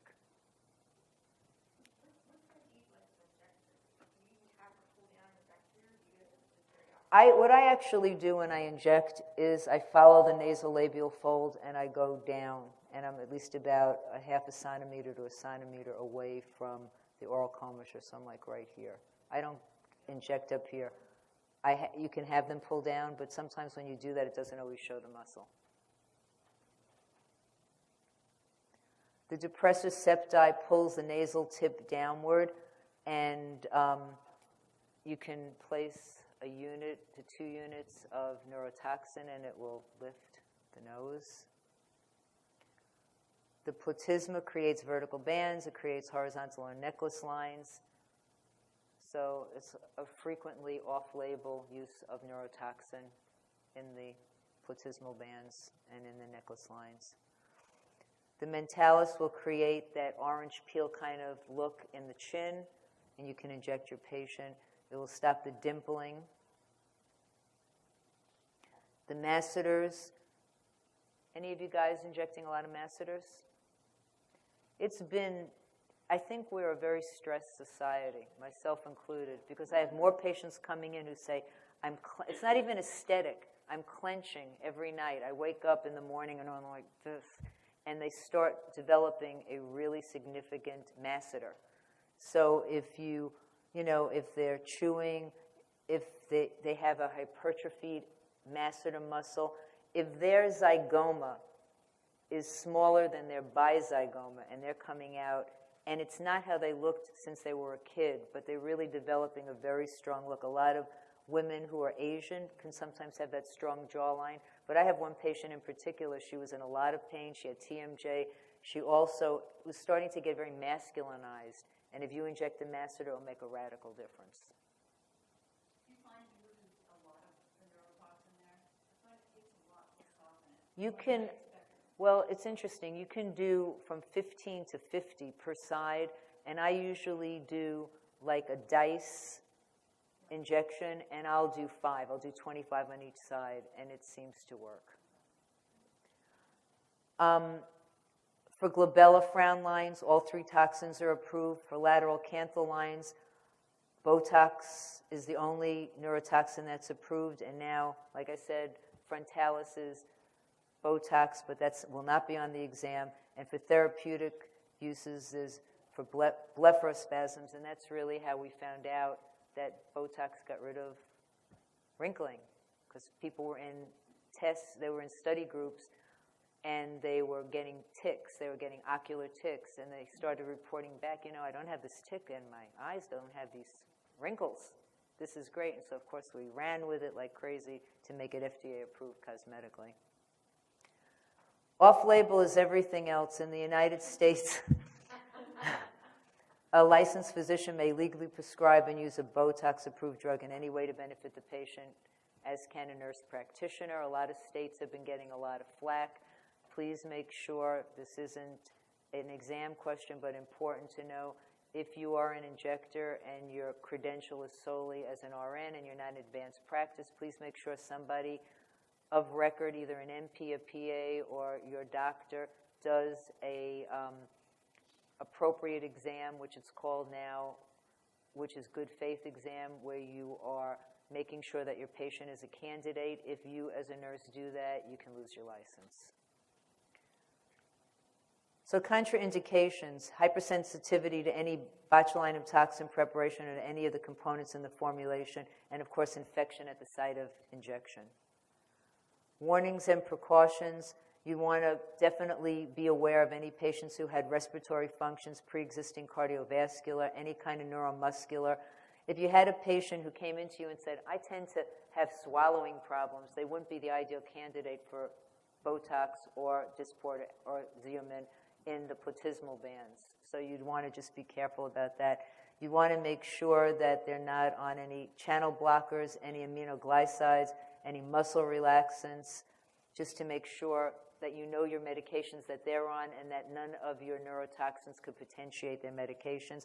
And I never inject a pregnant person or a lactating person ever. It's just no, period. When you're doing your patient consult and assessment, you know, as I said before, that all lines form perpendicular to the muscle fibers, and the stronger the muscle is and the stronger you see that line, that will determine your depth and determine really dosage. And you also want to identify, and I think this is really a critical thing, and I would know this for the test, you want to identify asymmetries, because many patients come in before you even start and their brows are asymmetrical or their lips are asymmetrical, or there are things that you're going to inject, they're asymmetrical, and then you inject them and then they are convinced you made them asymmetrical because they never really identified it. So you don't want to ever make your patient feel badly, but you want to just go over it and say, I just want to make sure we're on the same page. Do you see that your left eyebrow is a little bit more elevated than your right before we start? And it's really good to point that out to your patient prior to injecting them. Thicker skin will have a higher dosage. Larger muscles have a higher dosage. Men usually, traditionally, will take more. And in your core, be familiar with table 29.1 and 29.2. That really talks about all of the neurotoxins and some of the negative events that can happen with them. In terms of post-treatment, you want to have them contracting. And once again, this is one of those things, follow this, not follow the way you practice, but follow core. You want to have them contracting their muscles for an hour post-injection. You certainly don't want them to be massaging it because in the beginning, any neurotoxin can migrate. You want them to keep their head elevated for about 4 hours, not to wear any tight headgear. You know, how many of you have ever injected people in their forehead area and then they put their cap right over it and it's tight as could be and you go, take it off. And some of you may do this or not, but for the purpose of the core, that you'd want them to return to your office in 2 weeks for an assessment. When I have a new patient, I always do that because I really want to see, did it come out the way we thought it would come out or did it not? Botox, I don't know about you guys, you can tell me what you think, but I have found that to be an incredible neurotoxin injector is much harder than to be a dermal filler injector. And you can know the muscles, but the way people respond is not always the way you think they'll respond. So it takes a certain artistry to really make that neurotoxin have somebody look naturally and not create weird little archings over the eyebrows or, you know, just pull on their face by the lateral canths when you're injecting it. So it's an art. So what do you want to know? This is like typical kind of exam questions. Know your treatment areas. If you had a double chin, it would require treatment of what area? Any? Mentalis. And the nasal tip droop is injecting 2 units into the septi. And then a gummy smile equals, it's the levator, it's the LSAN, levator, labii, superioris, aliqui, nasi. Yay! LSAN. So you want to know your complications. If you put too much in the forehead, you can get brow ptosis. I would know these things. Glabellum migration into the levator superioris can give you eyelid ptosis, meaning it's going into your levator muscle and it's not allowing you to lift your eyelid. If you have orbicularis oculi migration into the lateral rectus muscles, you can have diplopia, which is double vision, or migration into the zygomatic major area, which will give you an asymmetric smile. If you have orbicularis oculi weakness, you could have dry eyes, ectropion, malar edema, and scleral show. This would be for that person that might have either a very rounded area, smaller eye, and they want you to inject them pretarsally, and you really need to do a snap test and make sure that the eyelid really snaps back up. I've had patients where I pull it down and it's like an elevator. It's like, they would not be a good candidate because they're going to have an ectropion type of a lid. Nasal migration into the L-sands would give you an asymmetric smile. Depressor septi migration into the levator labii, which is the muscle that will keep the lip up. You can't lift up your upper lid, and it feels very heavy. So if they wanted to move like this, it would just feel like somebody had a finger on it. It's a horrible feeling. And DAO migration into the depressor labii, once again, gives you that asymmetric smile like that woman I showed you, the stroke woman. So deoxycholic acid, Kybella. Kybella, FDA approved in 2015. How many of you have used Kybella? How many of you like Kybella? Okay. How many of you have gotten results you like with Kybella? How many of you have not? Kybella is deoxycholic acid, and actually, it's interesting. It's FDA approved now. I was using deoxycholic acid with phosphatidylcholine in 2004 with mesotherapy. And why I stopped using it at that time was because you really didn't know how your patient was going to respond, and you could get a divot just because of how it was breaking down the fat. And once you got that, the divot was not going to refill. So I just thought it was very, not unstable, it was not something that you could bank on. If I do this, I'll get that. And also, it was the kind of thing where it was FDA-approved medications and off-label medications, so medications that were used in other areas to be able to be used to affect fat changes. Well, Kybella was approved, and it was approved for contouring and improving the appearance of the submental fullness in adults, which is basically a double chin, but you wouldn't want to say that to a patient. Very touching. So, fullness.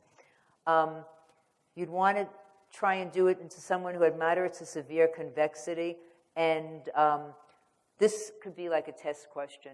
If they said, what could influence somebody getting submental fullness? It could be aging, it could be genetics, it could be weight gain. It could be one of them, it could be a combination of all three of them. There are some patients who have come into my office that I've put Kybella in their submental area, and they said, I've had it my whole life. I could be a bone, and I still have this area that I don't like. And other patients get it from weight increase, and you need to be careful with them and say, do you plan to lose? Are you at the goal weight that you want to be at? And if they say, well, I can't seem to lose it, then that's someone to consider. If someone's in the middle of a major dietary program, you might want to wait on that kind of a person because they're going to lose it if they got it from weight gain. So the ideal profile is somebody, this is the best way to put it, someone, if they're looking sideways, I'm not going to do me because I don't have it, but they have a 7. They don't have any protrusion at all under their chin. They have a very distinct mandibular border. They have a subhyoid depression. They have visible thyroid cartilage bulge. They have anterior sternocleidomastoid muscles that you can see if they turn their head from left to right. And they have an appropriate cervicomental angle, which is this angle. You know, do you see patients that ever come in and they sort of look like this? You want to really have it like this. The ideal angle is 105 to 120, and the ideal sternocleidomastoid submental angle is 90 degrees. The most important thing that you want to know is you want to know what are your exterior landmarks. If you were going to be marking somebody off who you're going to use Kybella in, you want to mark off the inferior border of their mandible, the submental crease. You want to find their hyoid bone, which is right here, like when they swallow, you can feel it. And then you want to find their thyroid notch, which is basically their Adam's apple, and you want to mark off their sternocleidomastoid muscle. Kybella has, it comes in 10 milligram per milliliter in 2 milliliter single patient vials. You can store it at room temperature. You don't want to dilute it or mix it. And like any product, you always would be looking whether it's a neurotoxin or Kybella at their hologram to make sure that you have an authentic product. Basically, technique for procedure is you're wanting to go into the fat cells. So what you want to do is you want to pull out the fat area here and pinch it. It's basically pinching it to see, is there an area? Some people will come in and they don't really have that. Just like people will want their platysmal bands injected and there's no muscle there to palpate. You can't put it in skin. It's not going to really be effective. And it does a cytolytic or lysis of the fat cells. Once destroyed, the fat cells are not going to come back, and it should never be injected into the skin because you can end up getting really bad inflammation and possibly even a necrosis. Common reactions, I don't know about you guys, but I always tell my patients, you're going to swell. This would not be the treatment you'd want to do a week before someone's wedding. They're going to swell unless they have a wedding dress with a scarf. But you're going to swell, you can bruise, although not likely. You can have a hematoma, you can have pain. I definitely have found in my patients numbness. Numbness has lasted for some patients up to 30 days, if not more. And I usually tell my patients it can be like as if you had a lower facelift. You know, you can be numb. It's not going to affect your articulation, but you can be numb. Adverse reactions would be if you had any paresthesias, any nodules, any skin tightness, any headache, hypertension. You can read the list. The most important thing that you would really not want to have happen, and this is with people who have not marked it off properly, is if you're hitting the marginal mandibular nerve, it can create, once again, a asymmetrical situation with your mouth, and you can look like you have a stroke. Proper injection technique is imperative. You want to avoid in patients with a pre-existing condition if they complain of any kind of dysphagia, any patients who have bleeding abnormalities. Now, all of these are not contraindications, they're cautionary. You can do it with any of these things, but it's cautionary. You see caution on patients with anticoagulant or antiplatelet therapy, and you don't want to inject close to any of, if you do your markings properly with the sternocleidomastoid, you don't want to be injecting near the lymph nodes, you don't want to be injecting near the muscles or near the salivary glands. So Allergan came up with a mnemonic device, EASY, and it starts off with evaluating your patient. Is this a good patient? And these I would know in relation to Kybella. Is this a good patient who's coming in, who's educatable, who's been injected before? For instance, I don't think I would pick a person coming in who has never been injected in their life, and Kybella is going to be their first go-round into being injected, because a lot can happen that's normal, but that is above and beyond what a lot of people might not want to be tolerating. Are they going to be following post instructions? Are they compliant?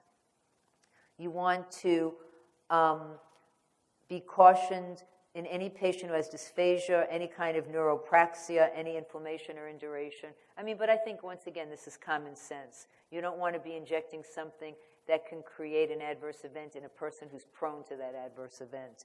And you want to pinch and palpate the submental fat to see that it's really there. If you're just pulling out skin, that's not the patient you'd want to inject. Once again, special considerations, but not necessarily gotchas where you can't do it. But if the person had any pre-existing thyroid condition, any lymphadenopathy, any pronounced submandibular glands. In other words, if the patient came in and had anything that is really distorting or changing their submental area, you want to make sure that what you're seeing is really submental fullness and not something else. Is there any scar tissue, prior surgical or aesthetic treatments? I had a patient who came in for Kybella, and she had had a number of facelifts and had a lot of scar tissue, and I didn't do her because I just felt it was not going to go where I wanted it to go. Adhesions, as benign as they can be, even when you're injecting, you could go into a lip with an adhesion and all of a sudden it's tracking into their white roll. So when you have adhesions down here, you're not necessarily going to get where you think you're going. So then we have the second part of easy, the application. You'd clean the face. With males, if they were coming in and they had a beard, you'd want them to do any kind of shaving hours before their exam, not right directly before their treatment. You wouldn't want them to do shaving and then come in because it would be very inflammatory. And you would use a marking pencil to mark off your areas. I know a lot of people don't. I still do. If you're very comfortable, you obviously don't have to, but for the purpose of the core, know that you would mark them off. And then you'd apply the skin grid. The skin grid has to be applied to dry skin. If you're wet, if you are using any kind of lidocaine and it's greasy, the skin grid's not going to stick. So you want to make sure that you put some acetone on the area so that the skin grid's really going to stay there. And you remove the protective sheet, press the grid on the dry skin, and then take a wet towel, hold it on for 15 minutes, and the skin grid will transfer. If you don't get every dot, you can always take a little marking, a surgical marking pen, and just add dots to it. Then once you peel off your grid and you see your grid, you would take, before you start, some alcohol and take off the dots that you're not going to be injecting so you don't confuse yourself. I don't know about any of you, but I have dot dyslexia. When I see the dots, I have to really watch it or I'm going into the same spot. So make sure that if you're not going all the way out here, because that's not what you had marked off for the patient, that you take it off. And you can take it off with an alcohol swab or an alcohol Q-tip. Then you're selecting how much Kybella you're going to use. And you don't really need to know this for the exam, but I just put it there. So if you have 20 dots, you would be dividing by 5, and that would tell you, you're always going to divide your number by 5. If you have 30 dots, you're dividing it by 5, and that tells you how many syringes you're going to have. If you have 6 syringes, you divide that by 2, and that tells you how many vials you're using. In the clinical trials, the average person got 4 to 6 milliliters, whether they wanted it or not, and that's a lot. And in any given patient, you wouldn't do more than 5 vials of Kybella at a recommended session. I think that in our hearts, we always want to do the best for the patient and we want to respond to them financially. I think with this product, you need to be aware of the fact that one treatment, if you really have some kind of submental fullness, is not going to be enough. You'll get rid of like 20%. You'll see an improvement. And I would also wait a good at least 2 months. Really let it settle, really let it do its thing. And I usually wait, and this isn't a core thing, but I usually wait until the patient's not numb anymore because I don't want to create further numbness on numb. Then you draw it up, and you draw it up with a larger bore needle, and then you replace it. I usually replace it with a 32 gauge or a 33 gauge, so it's very comfortable for the patient. Some people are actually injecting Kybella with cannulas now. And you do 0.2 in each area that you've marked off with your dots, but not into the area because you don't want to tattoo somebody, so right alongside the area. And the clinical trials, like I had said before, had an average dose of 4 to 6 milliliters or between 2 to 3 vials administered in a single session. Most patients, if they have any kind of fullness, need at least 2 vials. Then when you're through, you would apply ice to the treatment area for 5 to 10 minutes. 5 to 15 minutes, you would remove the grid using alcohol. And you want to ice it first and then remove the grid because people will get an immediate burning afterwards, and it can last up to 10 or 15 minutes. And you don't want to be trying to take off the grid because it's really tender and uncomfortable. I've had patients name it. This one patient of mine named hers Francesca. And she said, Francesca and I are doing fine. I mean, because she really swelled up. But it feels, have any of you had it done to yourselves? Okay, so did you feel like you had something hanging? Did you feel, it feels, it's an odd sensation. You want to assess their smiling and swallowing right away post, because if you hit the marginal mandibular nerve, you'll see it right away. It'll start. pulling. And you want to make sure that the patient leaves the office with realistic expectations and really understands what kind of side effects they're going to have. Need a break?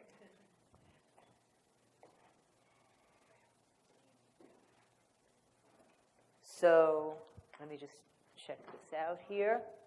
I think we're running on time, which is crazy. Good.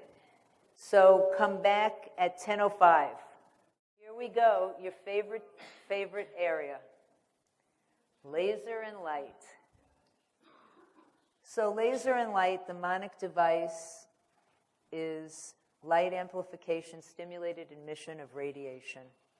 What I want to say for the record, just over and over and over again, for those of you who use laser, for those of you who don't use laser, it is not going to be laser specific where they're going to say, what does the halo do? What does the Titan do? What does Thermage do? It's not going to be like that as much as it's going to be understanding what laser is best used to attack what chromophore. And I'll go through each one of these as we go on. And we have questions after this. We'll be sure to go over them. So in laser and light, it represents a small portion of the electromagnetic spectrum. And this could be an exam question. What are attributes of laser light? Wavelength, frequency, velocity, and amplitude. Anything that you just see a word, as we go on in the slides, I'm going to explain the things that you really need to know in depth and definition. So what are properties of laser light? I had Ginger bring me this. Where is it? Here it is. I always love props. But where did it go? Oh, here it is.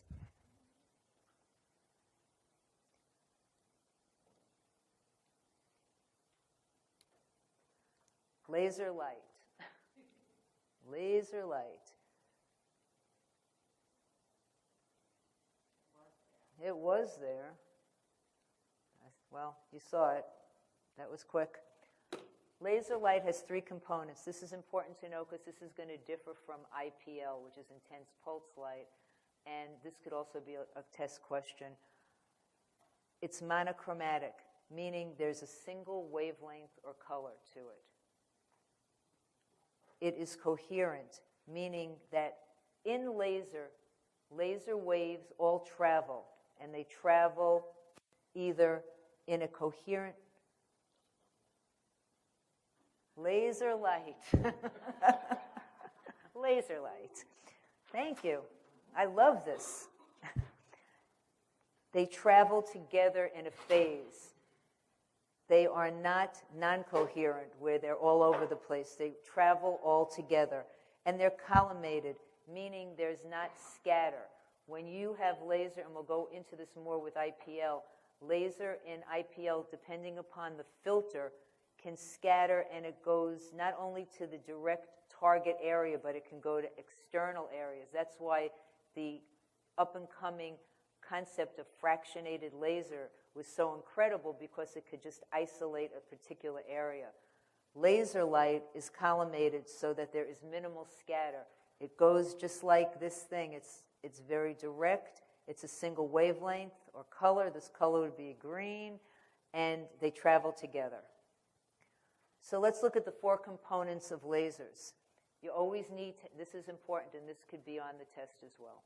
You need to have a laser medium, and what a laser medium is the environment that's going to create an excited action in the photons, that the photons will ultimately drop down so that they can be emitted through the laser.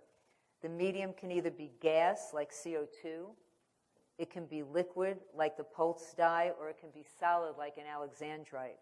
And diode lasers have no medium. There's always a power supply. You know, it's like you can have the most beautiful car without the gas, it's not going anywhere. So the power supply is what adds energy to the medium. It can be an electric current, it can be white light, or it can be radio frequency.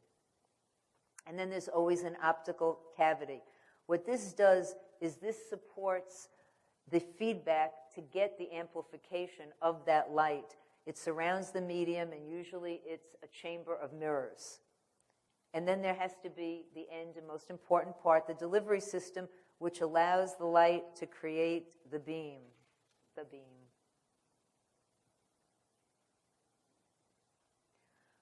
When you look at properties of light on tissue, you can have reflection, you can have transmission, you can have scattering that will not cause a reaction. This deflects light. The only thing that will give you a reaction is absorption. Without absorption, there is no reaction. And that would mean that the light is hitting the skin.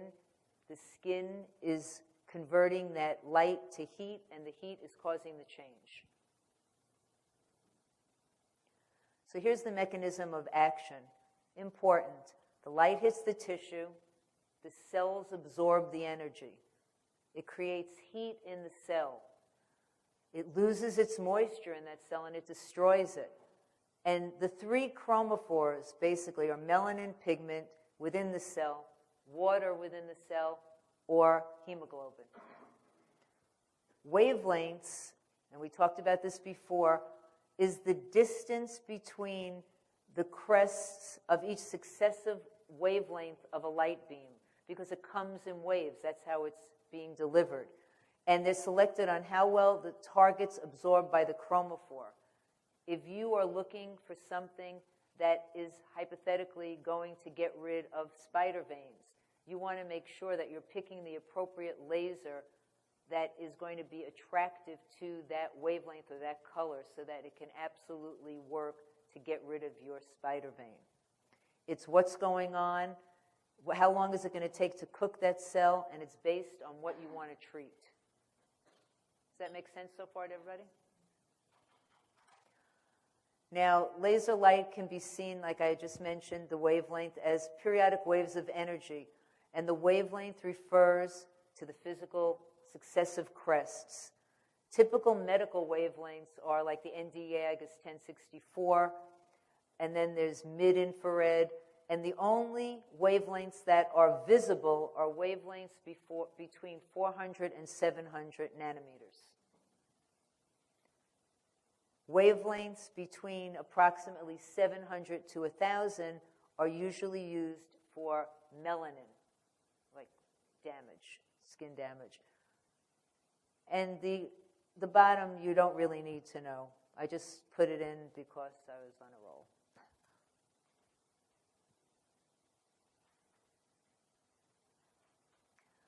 Now you'll always have the power density. Like we said, you need power. And laser power is measured in watts. It will determine whatever laser you're using, that laser's ability to vaporize, to incise, or to coagulate tissue. And laser power is usually referred to as the energy, and the 1 watt means that 1 joule of energy is occurring in each 1 second.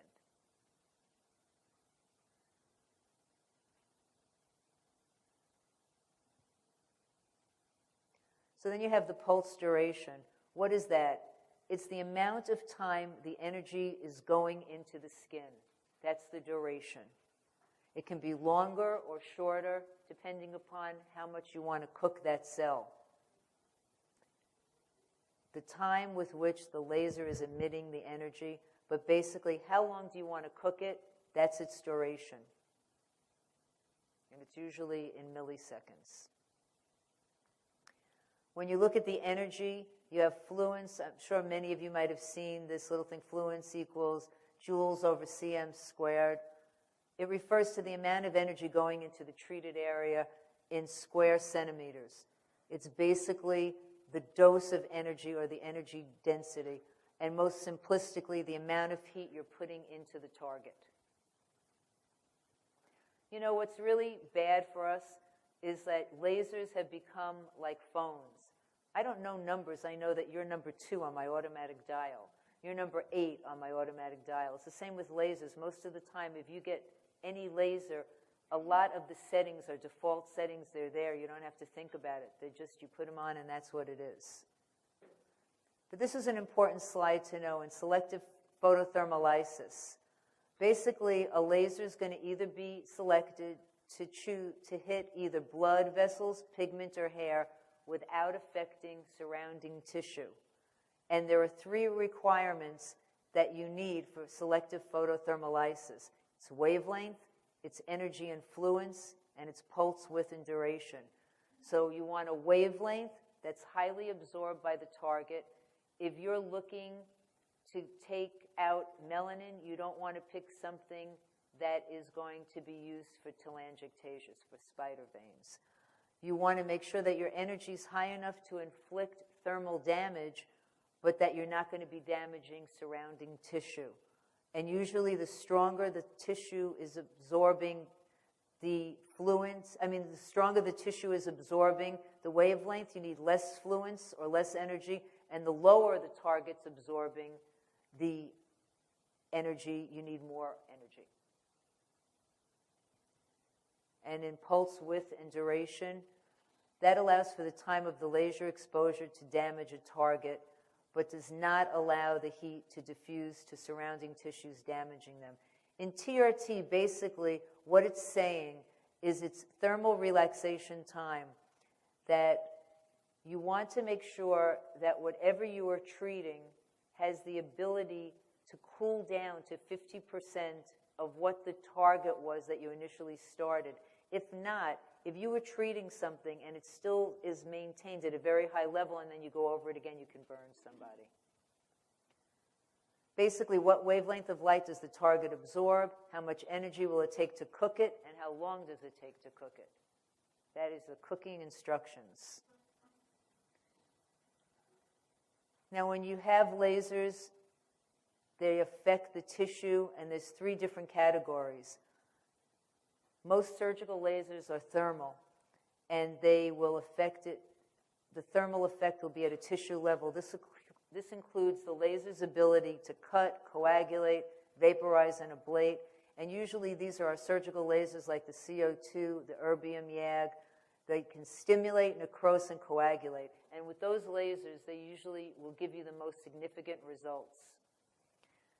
You have chemical lasers, and this would be if they're activated to sensitive meds to disrupt the cell function. Like, have any of you ever used ALA, levulinic acid? A lot of the times people will use ALA to try and get rid of actinic keratoses. People have used it if they have post-acneic skin.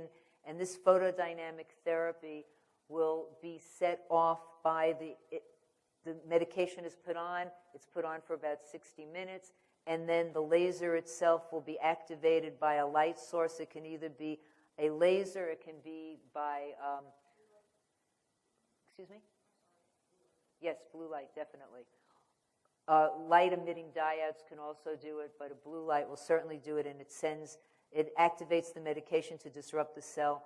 And then mechanical effects are acoustic sonic waves, and this can be used to get rid of kidney stones. It can also be used for tattoo removal. So in choosing the right laser, you want to say, what is the target? The target chromophore will define the wavelength choice. And that's about as perfect as you could say it.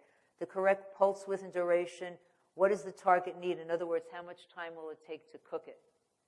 How long do you need to apply your laser on it? What is the correct pulse frequency? In other words, what are the number of pulses per second? And like I was saying before, usually most lasers in their default settings will tell you what it is. You don't have to figure it out. What are your cooling settings to protect your epidermis? What's your starting energy?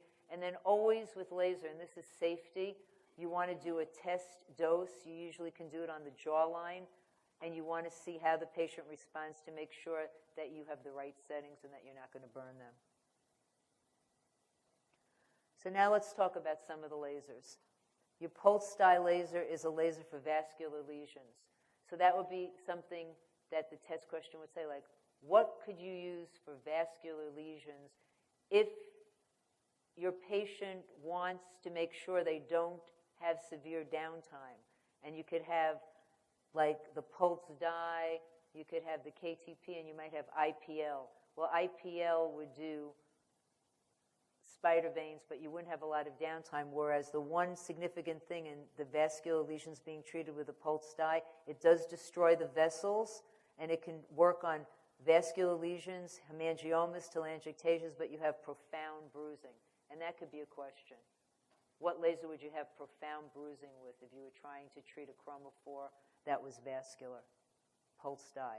Clinical endpoint is bruising, vessel darkening, vessel disappearance, but you do not ever want to see graying of the tissue. That would mean you overtreated it, and that would be a bad sign. Then you have another vascular laser, the KTP, which is potassium titanyl phosphate, and this chromophore can also be hemoglobin and melanin, because it can also absorb 532 nanometer wavelengths. It'll have thermal destruction.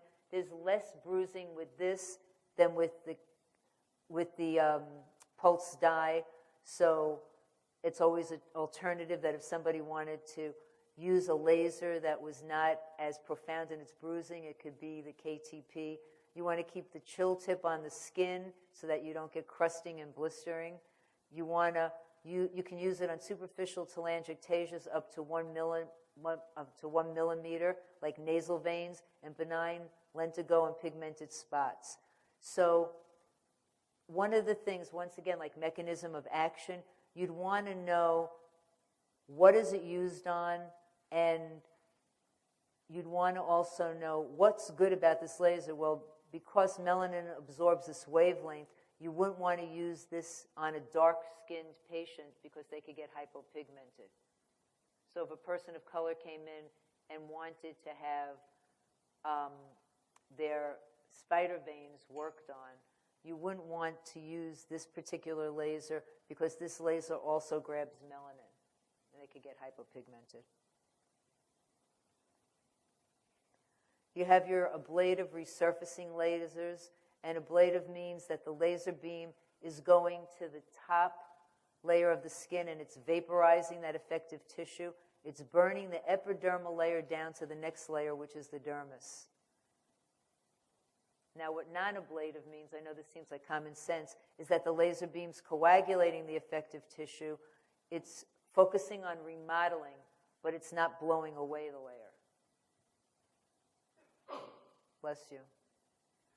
So when you have your ablative lasers, the target chromophore is water. It's used to vaporize the tissue. You can have CO2, erbium YAG, or a pearl.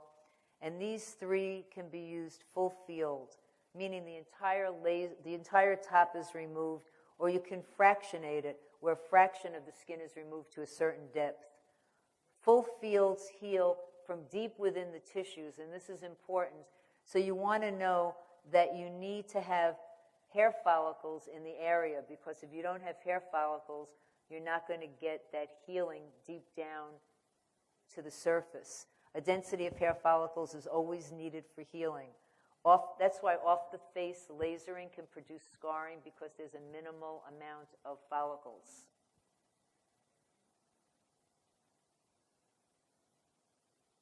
I had a patient come in who had had electrolysis in her upper lip, and she didn't have a lot of hair follicles there other than the few that she had because she had had laser prior to that, and she healed in scarring. So you can have fractionated laser, and the fractionated ablative can go deeply into the skin due to the microthermal treatment zones. And fractionated surfacings heal from areas of adjacent normal tissue. If you look at the Fraxel, the old Fraxel is now called Restore, and that is a non-ablative Fraxel. That is a non-ablative fractionated treatment, whereas Repair is an ablative fractionated CO2. With Restore, you need more treatments, and it is not as much downtime. With Repair, because it's ablative and it's blowing away a top layer of skin, you're going to need less treatments, but you can have more profound downtime. In ablative applications, you can remove skin lesions, superficial dyschromias like AKs, hyperplasia, photo damage. It resurfaces superficial to deeper rhytids, can improve the skin texture, you can excise keloids, and it can vaporize warts. So when you look at the ND-YAG, this is actually an all-purpose piece of equipment that's used surgically a lot and also non-surgically, but it's the deepest penetrating of all the wavelengths. It's able to penetrate all follicle depths, and it requires higher fluences than other wavelengths. Because of the longer wavelength, this is a great laser for addressing getting rid of tattoos. It's safer on darker skin types than a ruby or an alexandrite. And because it goes below the melanin area, you're not going to have the potential of having hypo or hyperpigmentation with your patient of color. Tattoo removal, vascular lesions, non-ablative dermal remodeling, and cutting for breast reduction and reconstruction. You have the Q-switch. Are you guys familiar with that, the Q-switch laser? What's interesting that I didn't know because I don't do laser is that it can be added to an alexandrite, to an ND-YAG, and to a Q-switch ruby. What it's basically doing is it's a laser that's emitting short, high-power pulses. And the technique, when it's producing these high-power pulses, it keeps producing them so that you can almost even have a splatter when you're getting rid of tattoo. It just keeps hitting them acoustically and hitting them, and it breaks up the ink, which is then removed by phagocytosis.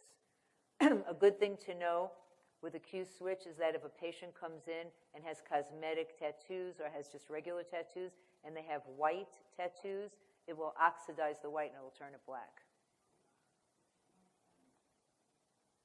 It can also be used on cafe au lait spots, age spots, nevi of Oda, Ito, and Hori. I love that. It sounds like the Three Stooges, but not really.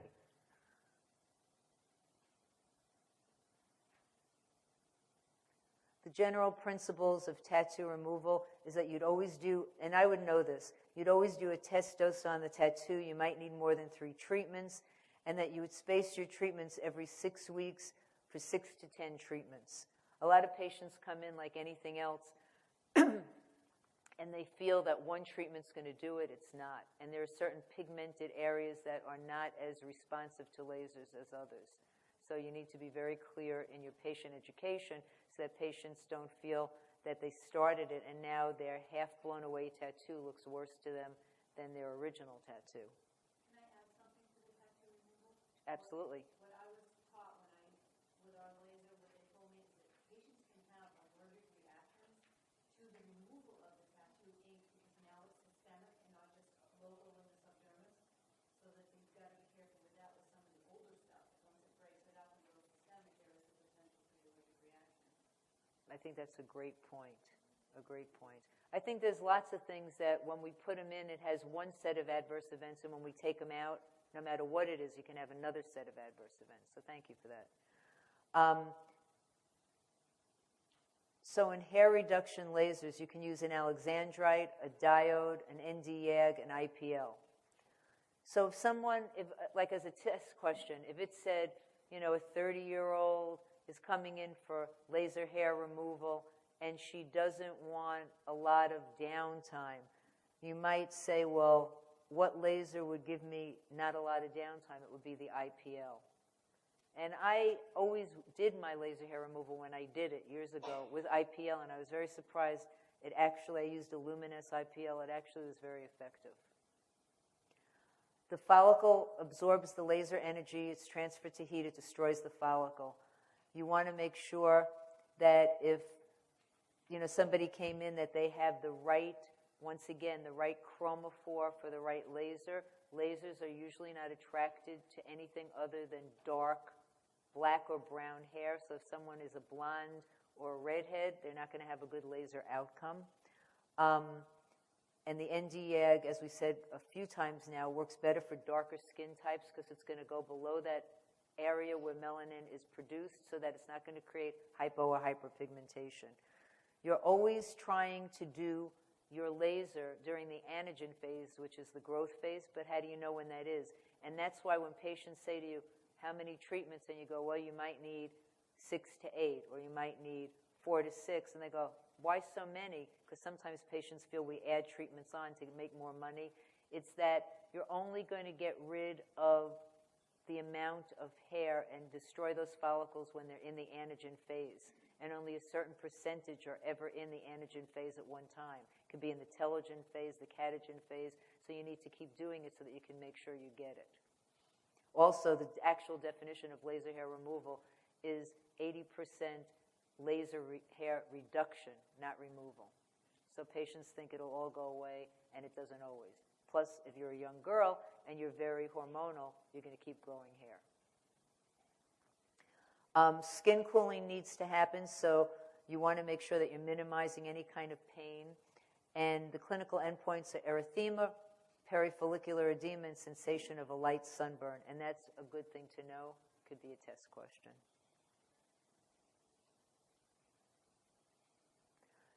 So I would know all of this. Like, what are the benefits of laser surgery? There's going to be a reduction of postoperative pain. It usually reduces operating time. There's a reduction of bleeding and swelling. It's going to decrease hospitalization and medical costs, and it's going to decrease post-operative infection.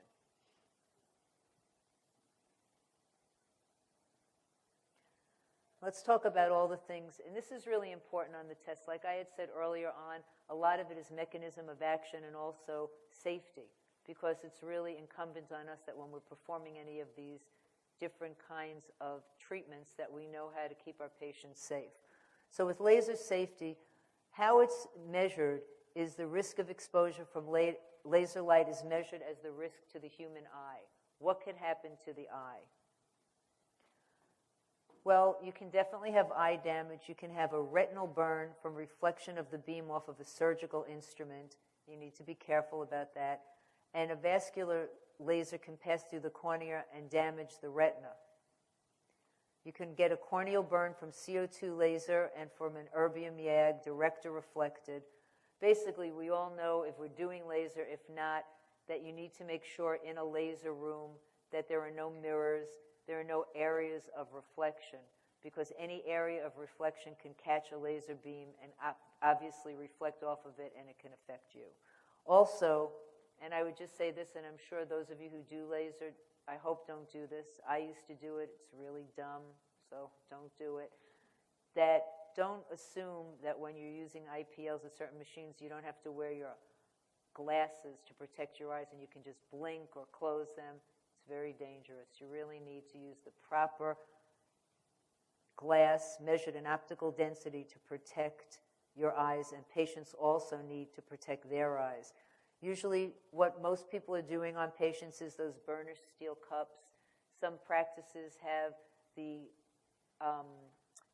contact that they can put in the eye. It's really helpful, but it's really hard at times to get it in because patients are nervous, and some patients feel very claustrophobic because it totally blacks them out. They see nothing. So thermal burn is an inadvertent application of the laser beam with the burn from the laser beam reflecting off of any shiny object. You don't want to create a fire. How can you have a fire? Well, if you have polyvinyl chloride into tracheal tubes, oxygen, and laser combusting, you can have a fire in an OR. Fire. The beam can ignite flammable material like gowns, sponges, drapes, ET tubes, so you have to be careful with that as well. Electrical hazards. You don't want to be having any water, any circulating water near your laser, and you want to make sure that all your power cords are intact and that they're not frayed. This is really interesting in that so many people, how many of you do laser hair removal? How many of you have a smoke evacuator? It's really important to have a smoke evacuator. They did a lot of studies that inhalation of the plume can be carcinogenic over time. It does create harmful gases and particles, and you want to use masks and the smoke evacuator close to the operative site to prevent inhaling it. You can almost tell it. Like I used to, when I was doing laser hair, I used to go, God, I smell the hair. You know, you smell it and just think you're inhaling it. It's not very healthy. So this is what I was talking about before with the Q switch. Because it's so acoustic and it's breaking up the particles so quick, it's almost too quick for an evacuator to get them. And so the particles can splatter. And that's why most Q switches have a nozzle or a standoff tip that will catch it. But then you have to be careful that you're really sterilizing those nozzles in between uses.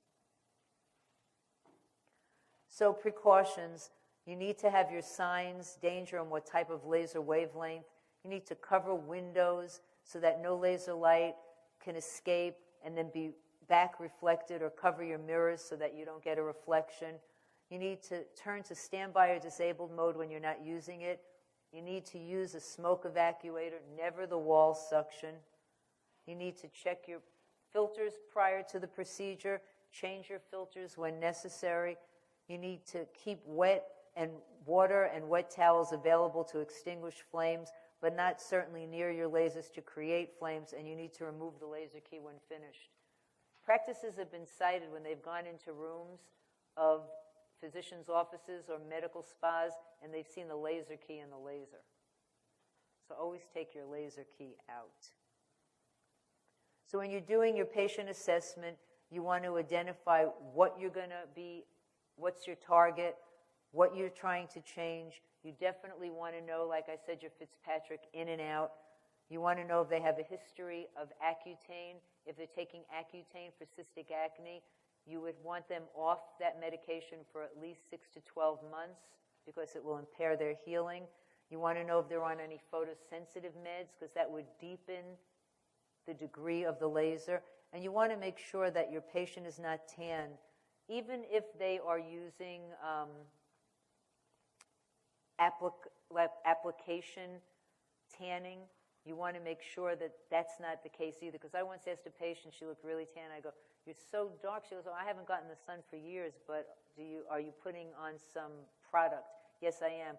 The machines don't know that it's a product. If it's dark, it's dark. So they need to be exfoliated and not have any tan skin to prevent hypopigmentation. And you also want to know if they have any scarring tendencies.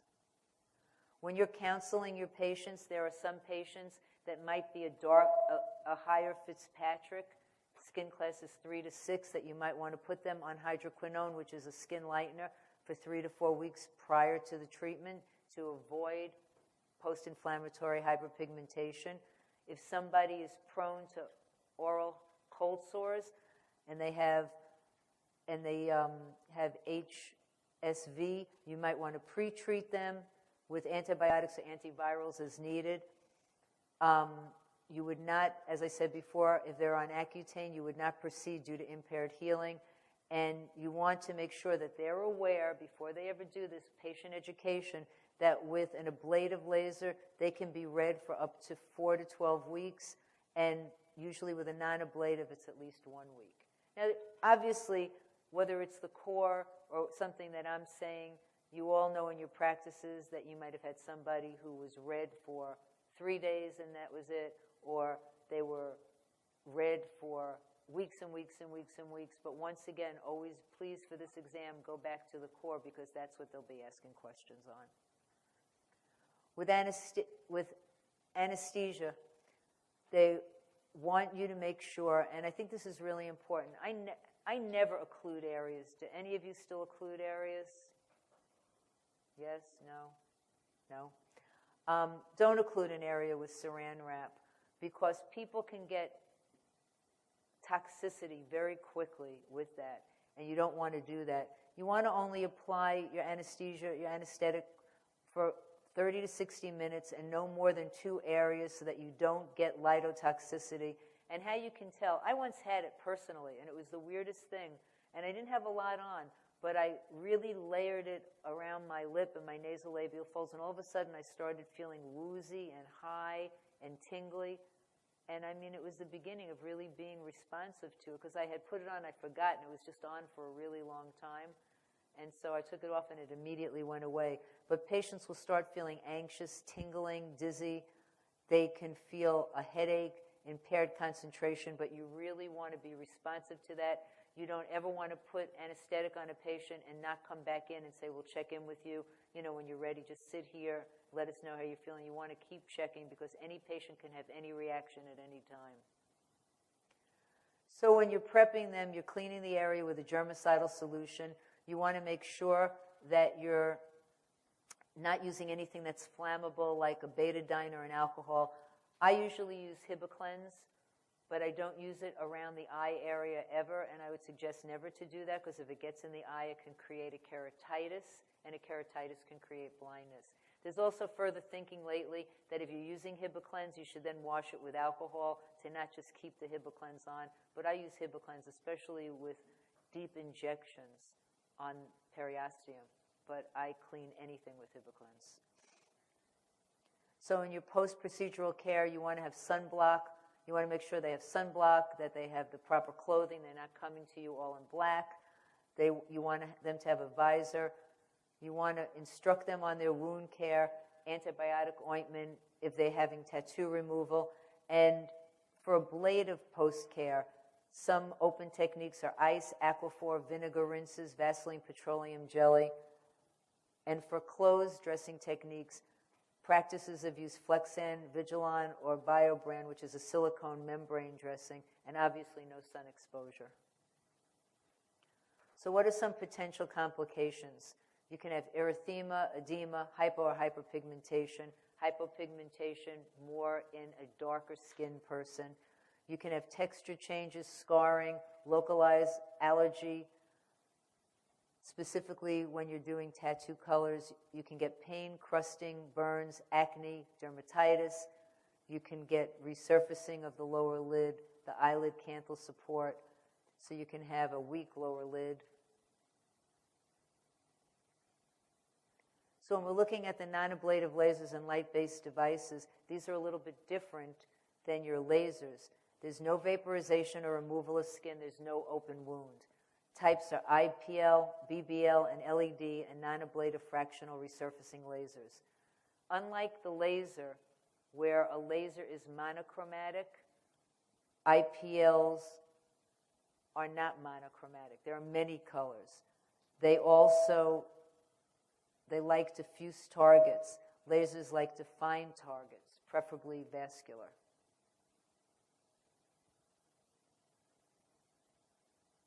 So if you're looking at lasers versus IPL, lasers produce a single wavelength and they seek a specific target. I would know this slide. Lasers avoid the non-target area during the process, therefore there are fewer complications. Because if you look, this is the laser. There's no scattering, there's no non-coherence, it's just one little beam. IPLs produce a broad band of light, and it encompasses all the visible and non-infrared spectrum. So the different filters allow you to make a wide span in terms of your nanometers. And IPLs want to focus light away from the non-target while exposing all targets. What this means is that although the higher the filter, the less the melanin will be absorbed, that you have to be careful, because if you're picking your IPL up, you can be getting it on areas that are not only your target areas, but surrounding areas, whereas lasers hit a specific target area. So when we look at the IPL and the BBL, their cutoff figures allow selectivity to the target's chromophore. There's usually a single handpiece that you're using at a time versus multiple handpieces. And depending on the handpiece or the filter, the chromophore, once again, can be oxyhemoglobin, pigment or melanin, hair follicles, P. acnes, and water to induce neocollagenesis. IPLs can be used to treat vascular treatments like rosacea, pigment, hair, acne, skin texture, poikiloderma of Savant. However, melasma is not usually a good choice for IPL or BBL due to the rebound effect. You have to be careful with people who have rosacea, because a lot of treatments, just like peels, you don't want a very aggressive peel on a person with rosacea because you can create more of a problem. So the advantages of an IPL is minimal downtime. There's combination units that offer light and laser. It's a great choice for rosacea and diffuse erythema. And usually, and this would be your patient education, that you need to really make sure your patients know with IPL that usually you need more than one treatment. Just like with laser hair removal, you need more than one treatment to be really getting an effective outcome. Anybody here use light-emitting diodes, LEDs? I'm here to tell you. And I have a LED machine. I've had it for years now, maybe 10 years. And I have one patient that comes in like every 2 weeks for it, and literally it has changed her skin. They have the ability to go between 8 to 10 millimeters below the skin surface and create a collagenesis. And it's really pretty incredible. That's the fashion, either the red panels or the blue panels would be for P. acnes. But it's non-thermal reactions to increase collagen, prevent wound healing, or destroy P. acnes, depending upon whether you use the red filter or you use the blue filter. Large surface areas can be treated, and the only thing that you wouldn't want to do is if they were on any photosensitizing meds, because of the lights, you would not want to be doing that. It would activate it.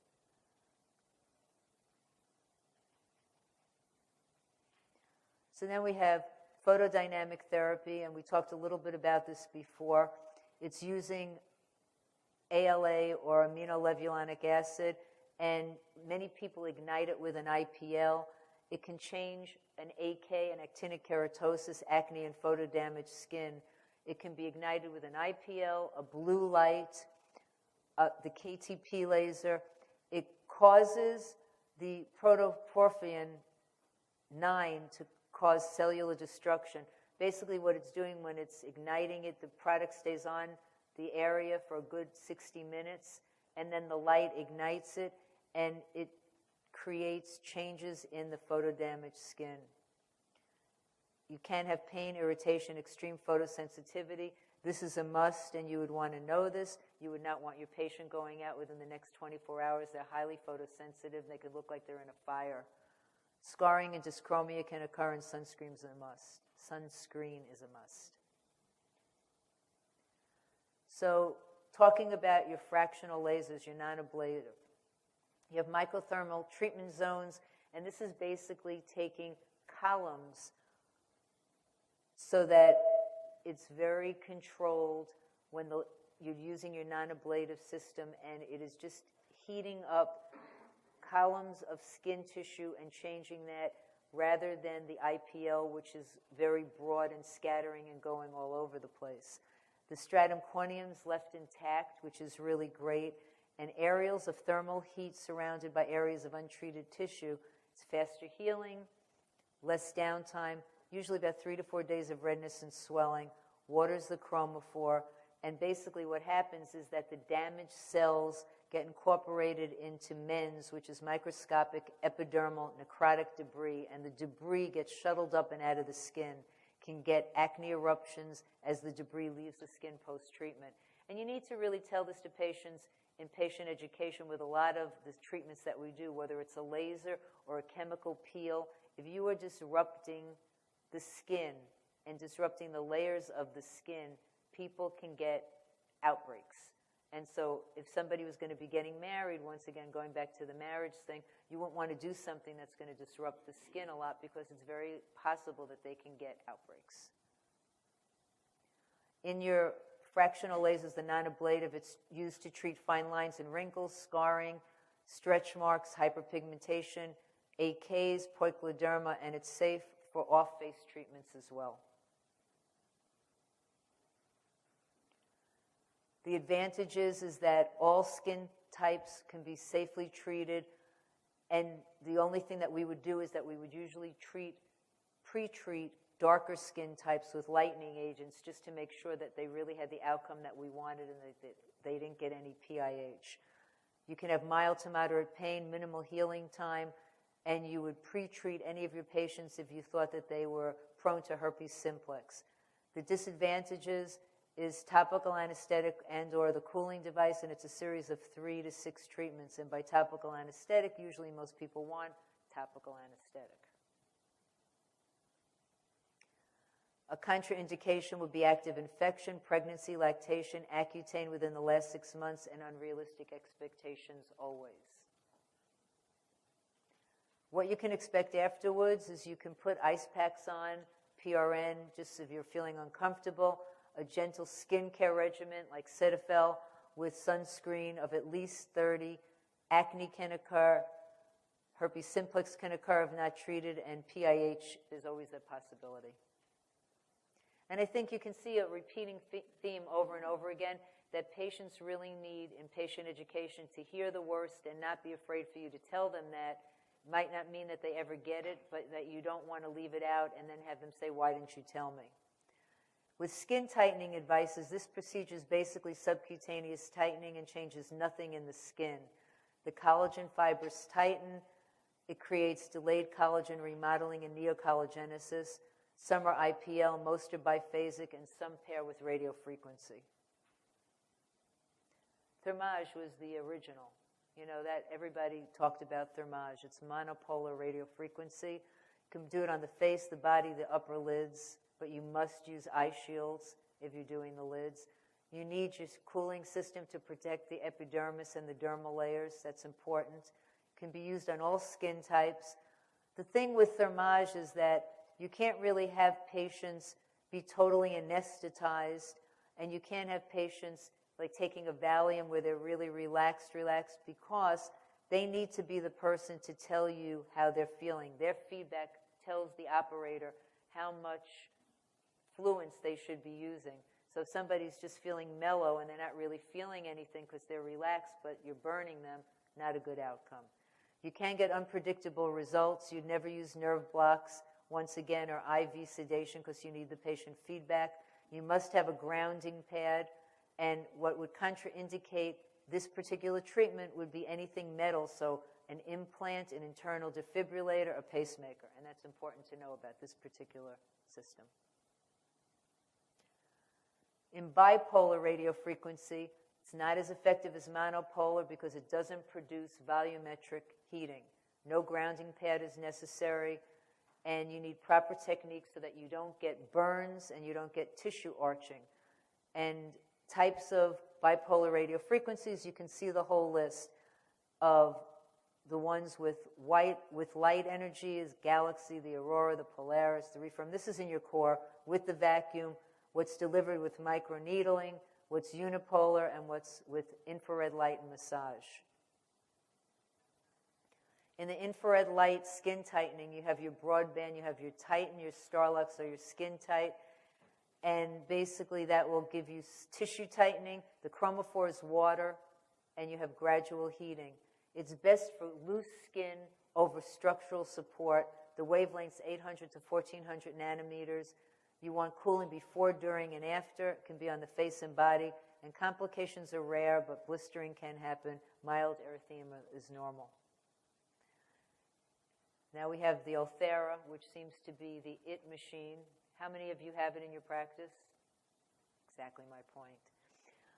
It's intense microfocus ultrasound device that allows for visualizing the skin and deep tissue. So it's basically showing you exactly what to do. You see your therapeutic zones of therapeutic coagulation, and it can go down from 3 to 4.5 millimeters. There's minimal to no downtime. You can have possible bruising and tenderness. It takes 3 to 6 months to actually see the total result.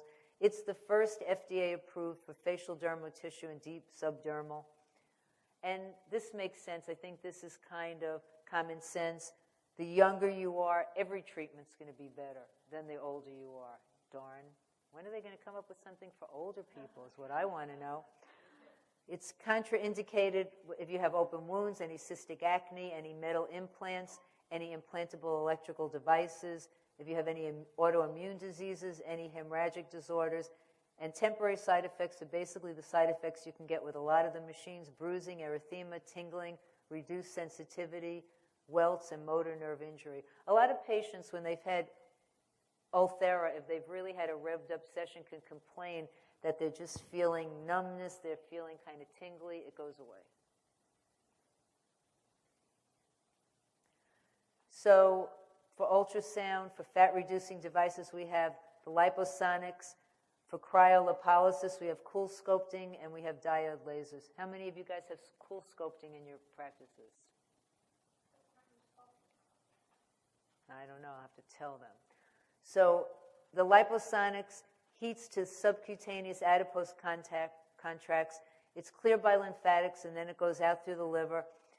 Treatment zones are reabsorbed in 8 to 12 weeks with fat reduction up to 1 inch, but you have to pinch an inch first to make sure that you have an inch to take care of. You can have bruising, edema, and tenderness for 1 to 2 weeks. You never want to do it on skin folds, and you don't want to do it on someone who has a basal metabolism of less than 30. You know, a lot of people, and we're going to talk about the next when we talk about cool sculpting, people come in and they hear about a machine and they're fat. And they want you to use it on them and say, am I going to get results? It's not liposuction. They are for spot reductions, and it's really up to us to let patients know it's a spot reduction. It's like for bra fat. It's for a little pooch by your stomach. I mean, I did it on mine. Ha, ha, ha. Nothing. Twice. But it was really, I don't think, a failure of the machine. You know, it has to be the appropriate treatment for the appropriate.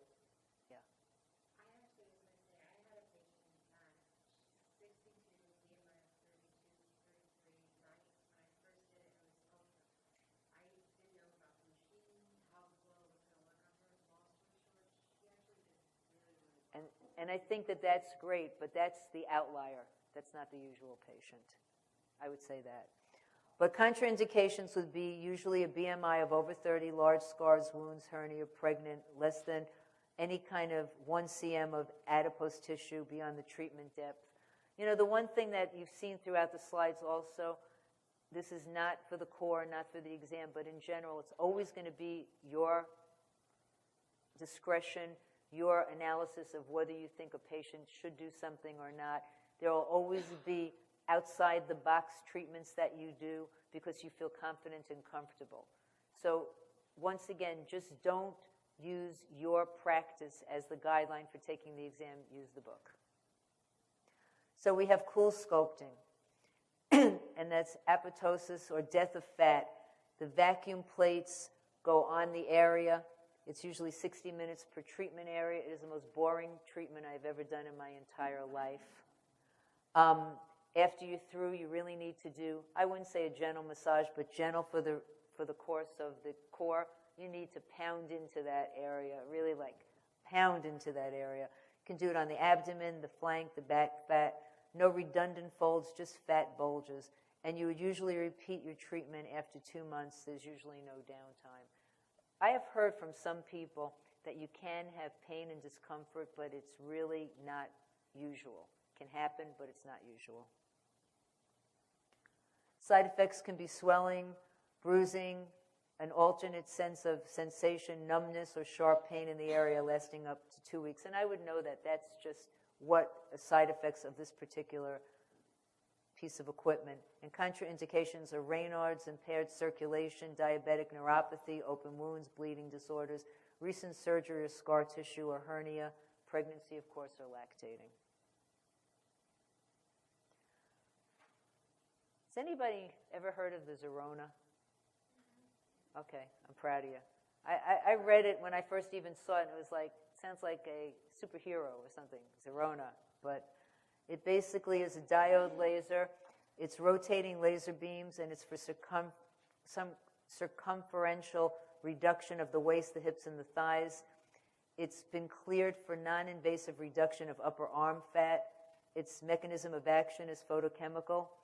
And you usually do a series of 6 treatments, 20-minute sessions over a 2-week period. And the lipids, the fats, are removed by the lymphatics and metabolized by the body. So everybody stand up. Let's just stretch for a second so that you can feel yourself in your body. We're getting there. Give a stretch.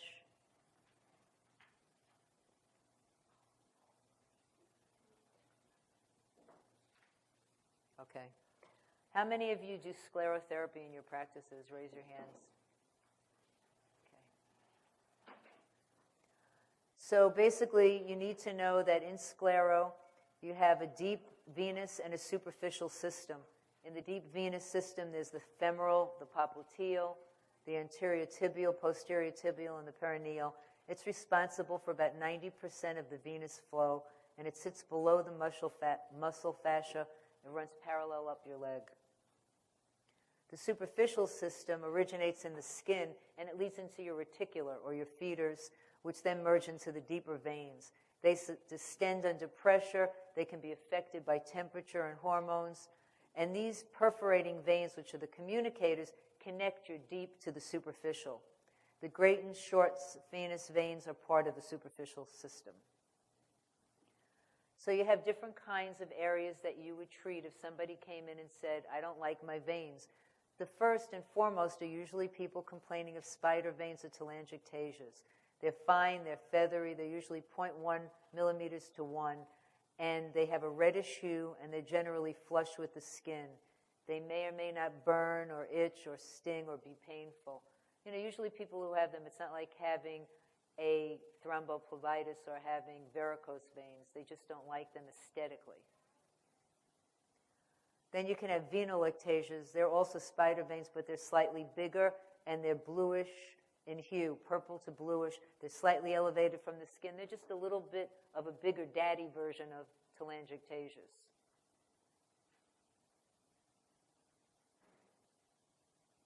And then you have your reticulars.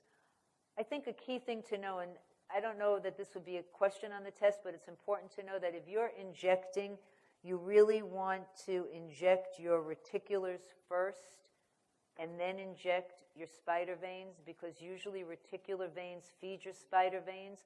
So if you just do your spider veins, you're going to have a patient who's going to call you in a few months and say they're back already. They're back already because the main device that's giving the spider veins their presence is the reticular. And they're minor varicose veins. They're 2 to 4 millimeters. Beyond that, you really need to send them to a vascular surgeon. It's not something you should be doing. And a lot of people don't even do reticular veins. There are a lot of practices that just do spider veins and consider that to be the only vein that's cosmetic. They don't want to do reticulars or feeders. You want to always get the patient history, their genetics, their lifestyle. In other words, are you going to be doing sclerotherapy on somebody who tells you that they're a runner and they run 60 miles a week? They're going to just get them back again. Are they someone who likes tanning? Are they somebody who is on hormone therapy? Are they pregnant? Do they have a history of blood clots, a history of diabetes? If you have a patient who comes in and they have an unstable hemoglobin A1C, it's not a candidate really for sclerotherapy because they're not going to heal properly. You want to do your physical assessment. You want to visually look at the patterns on their legs. You want to see them sitting. You want to see them standing.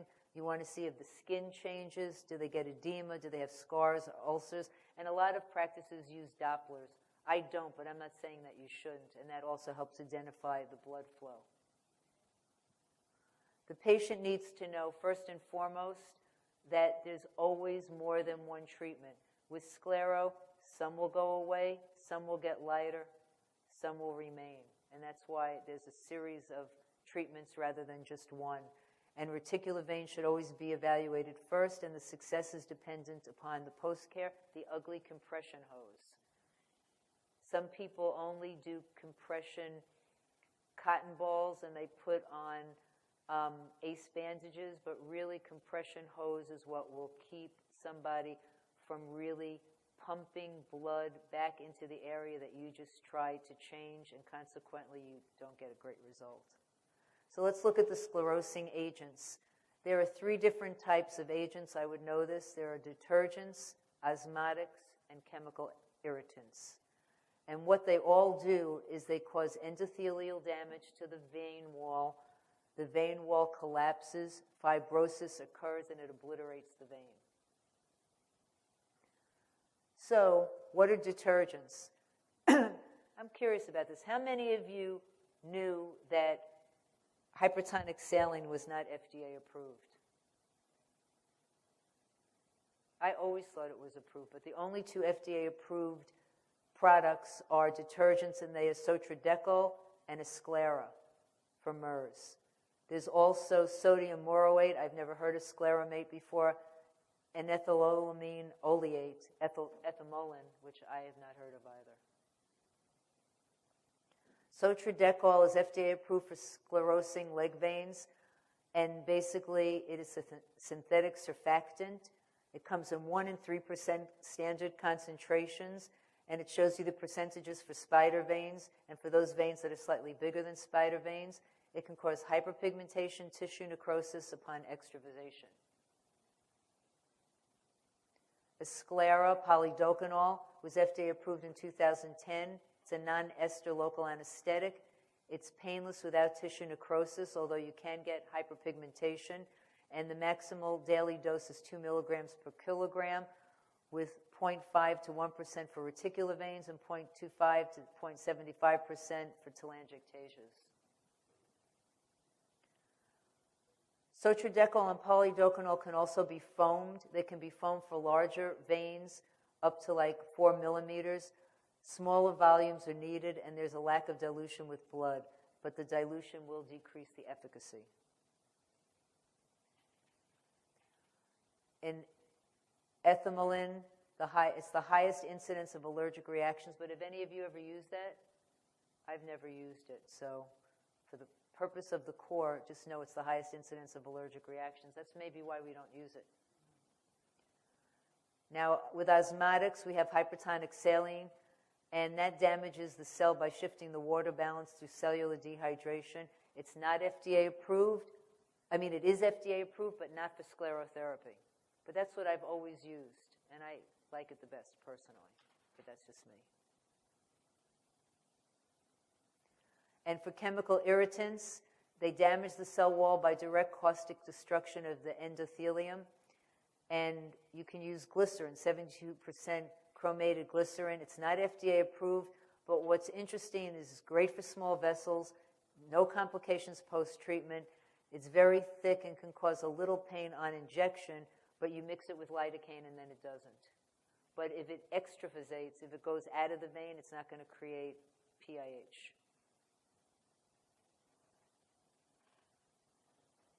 Contraindications for sclero would be pregnancy, of course, and nursing. If you're not moving, because you have to be moving, you don't want to be sitting and not moving once you have the products injected. Any active infection, anticoagulation history, thrombophlebitis, or any allergy to any of the sclerosing agents. What you always do, and I would know this, is that you treat the proximal site first, not the distal. Treat the larger veins before the smaller ones. You want to be slow, precise, with low pressure. You can use anywhere from a 30 to a 32 gauge needle in a 3 millimeter syringe. If somebody starts complaining of severe pain, you want to stop, because that means that you're out of the vessel and that you're extravasating. The product is going into surrounding areas. You can create a necrosis that way. And you want to also use cotton ball compression when you're through. Cotton ball compression is just a cotton ball over the area you just did with a tape, and then you'd be putting either a compression hose or whatever you might be using in your practice to keep it in place. Graduated compression hose is worn up to 2 weeks, and it can decrease DVT, hyperpigmentation, and edema. Critical, very important with this particular thing. You do not want patients working out.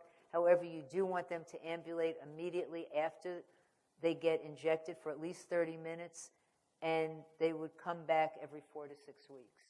I usually have them come back 6 weeks, but every 4 to 6.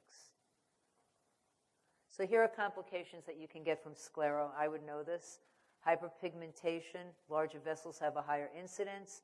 Allergic reaction, you can get hives, you can go into anaphylaxis.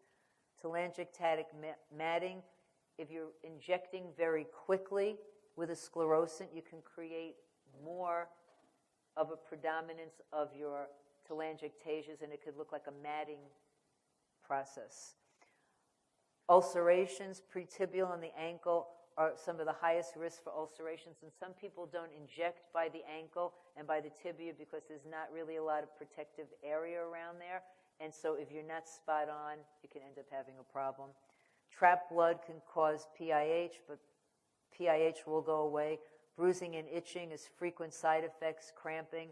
Now, if you had a tissue necrosis due to extravasation or injection into an arteriole, you'd see immediate blanching, almost as if you were injecting your face. And this is what they're saying for the core, for the treatment. You'd massage.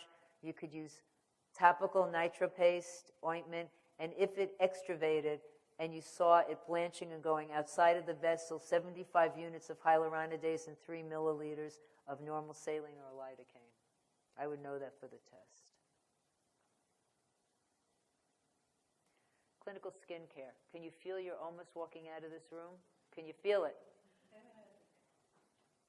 So we talked about this before. I'm not going to go into it in depth, but you want to know your skin layers, that the stratum corneum is your protective outer layer, and it goes straight down to your stratum basal, which is maintaining or renewing your cell population.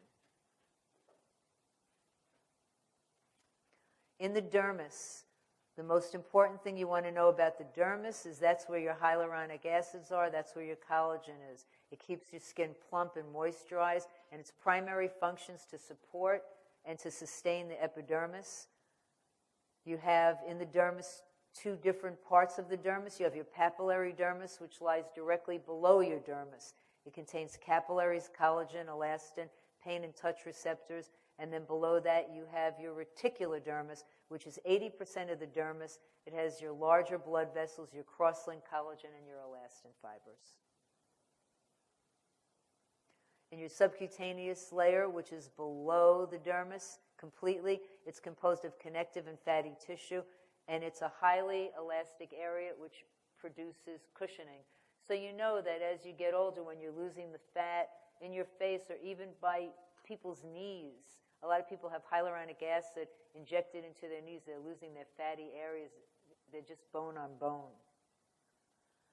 So you want to know with daily skincare and products that sun protection and sun avoidance are the key to facial youthfulness. I would know that.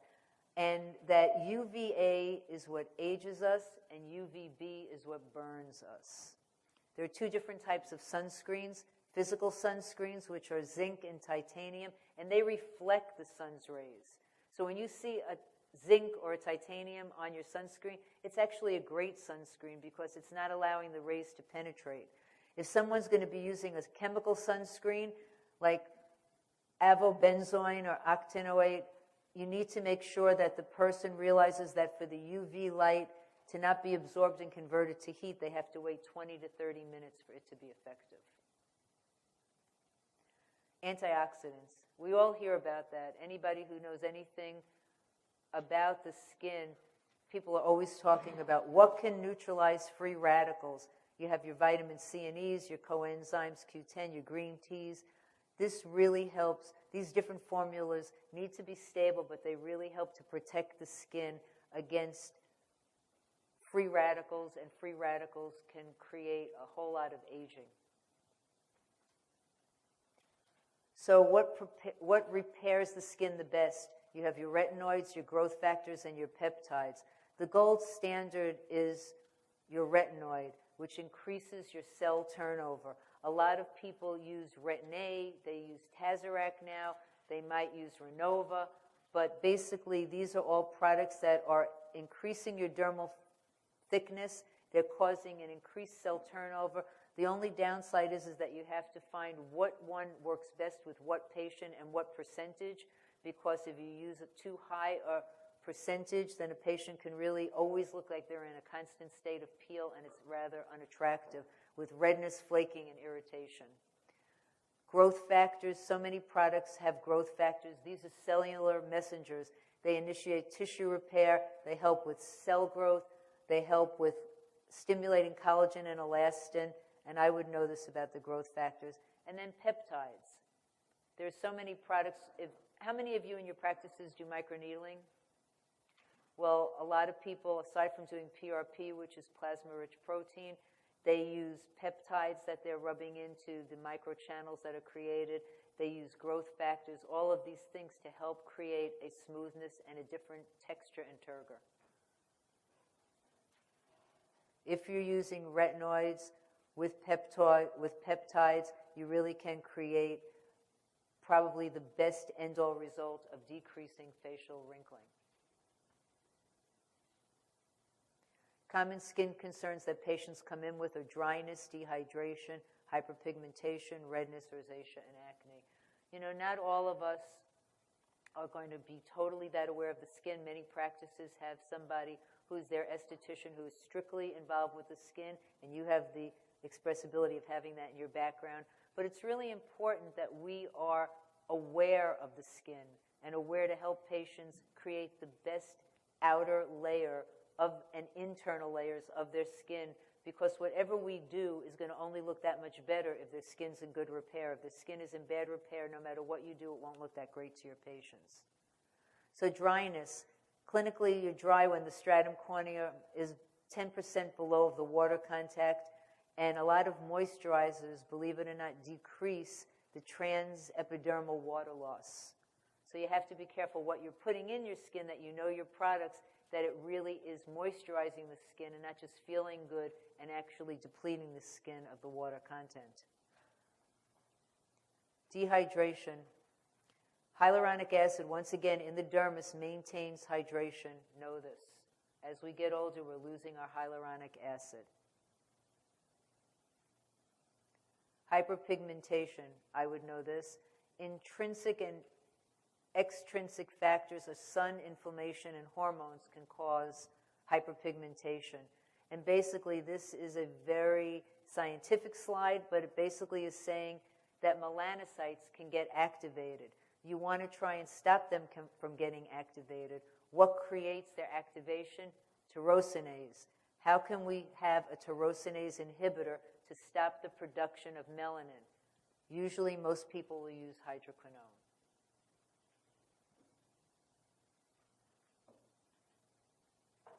If you have redness or rosacea, it's a really difficult thing. I always say to my patients, redness and, associated with rosacea is like herpes. You can control it, but it's never going away. And you can control it, but it's never going away. And so you want your patients to be aware of triggers. And I would know this: sun, hot weather, cold weather, alcohol, spicy foods, exercise. This can all create alcohol. This can all create triggers for rosacea to appear. It's symmetric flushing with inflammatory lesions that can appear that look like acne. And usually it's in your patient that's between 30 and 50 is when it'll originate. Acne is a very common problem, and lots of the times it's clogged hair follicles. You'll have your P. acnes bacteria. You want to look at common treatments. They're retinoids, benzoyl peroxides, and salicylic acids connected with peels, or products that have salicylic acid. When you're taking your patient history and assessment, in your past medical history, you want to know, did your patient have any Accutane, any active cold sores? Are they sensitive to chemical peel compounds? You want to discuss their compliance. What's their age range? Are you going to be trying to work with them, but they're actively involved in sports and they hate to take a lot of showers? Like, what do they do or what don't they do? And how much are they going to really take care of themselves with the treatment post plan that you have for them? And you want to clearly be aware of the Fitzpatrick classification. You want to know what are contraindications for skincare treatments. If you were going to be giving somebody, and this could be a test question, a phenol peel, it would be contraindicated if you had heart disease because it can create arrhythmias. You want to know, do they have any previous peels or microderms that could create or increase the risk of scarring? Had they had any previous skin irradiation? Because this will increase infection and poor healing. Lots of times patients who have just had radiation from a cancer really feel so terrible, and you want to help them, but you might want to pick a different skincare regimen, because when the skin has been affected by radiation, it doesn't always react the same way as it would if it didn't. And obviously, if you're a skin class 4 to 6, you want to be aware of the risks of post-inflammatory hyperpigmentation. So in your preoperative teaching, you want to make sure that patients know that they can scab. They might have uneven discoloration up to 6 weeks following a deep peel, that they want to avoid the sun with sunblocks and hats. They might want to have to take some antihistamines if they're itching a lot, or some hydrocortisone, and results can vary. Some peels can last from 1 to 5 years, a TCA peel, depending upon the depth of it. But most of the time, patients, if they like their peels, they're repeating them yearly because they're going right back out and getting tan again. Preoperative teaching for peeling, you might, depending upon your patient, and know this for the core, because you might not do this in your practice, pre-treat with any kind of hydroquinone agent or retin-A for 4 to 6 weeks, and then you stop it 5 to 7 days beforehand so that it doesn't increase the depth of your peel. And your post-peeling instructions, you want to be using an SPF of 30 or higher. You want to avoid direct sun contact, strenuous exercise or sweating. You do not want to pick. I think indigenous with peels are pickers. Every patient loves to. I just pulled a little bit off until it gets to actually raw skin, and then they're afraid they're going to scar. They should do no other treatments 1 week pre or post peel, and they should resume with their tretinoin and hydroquinone after the peeling process is totally complete.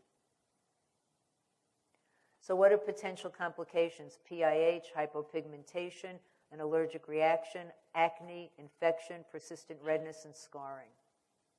And what are safety conditions? This is so critical, and you think common sense, but sometimes we can all forget. Never pass an open peel over a patient's face. Like you have the thing and you're going across to the left eye as it drops in the right eye. You want to check the label, how the acid's applied, the pH, how the acid's neutralized, if it needs to be neutralized, expected outcomes. And you want to apply it basically at least a 30-degree angle so that you're really controlling that peel solution and that it's not dripping from their forehead because you really wet your gauze and going right into their eyes. You want to have water close by in case you have to flush the eyes if necessary, if it goes into the eye. So let's talk about some peel compounds. Light peels are just going to create some epidermal sloughing. For instance, a light peel like Skin Medica has a light peel. So the VI peel is considered more or less a light peel if you don't put a booster on it, where you're not really going very deep, but you're just creating some epidermal sloughing and hopefully some revitalization of their skin. A deeper peel is going to go down into the dermis, and dermal regeneration can take weeks or months to totally really regenerate. So this is the key slide here. If you want to take, this is a photo opportunity. Take your pictures. You want to know the depths of your peels. You want to know that in a superficial peel, you're just getting a mild exfoliation in a very superficial peel. It's removing the thin upper layer of the stratum corneum, and it does not extend below the stratum granulosum. In a superficial peel, it's removing part or all of the epidermis from the stratum granulosum to the stratum basal. And then we get a little bit deeper. In a medium-sized peel, it's removing all of the epidermis and part or all of the papillary dermis. And in a deep peel, it's removing the papillary dermis down to the upper portion of the reticular dermis like a TCA 35.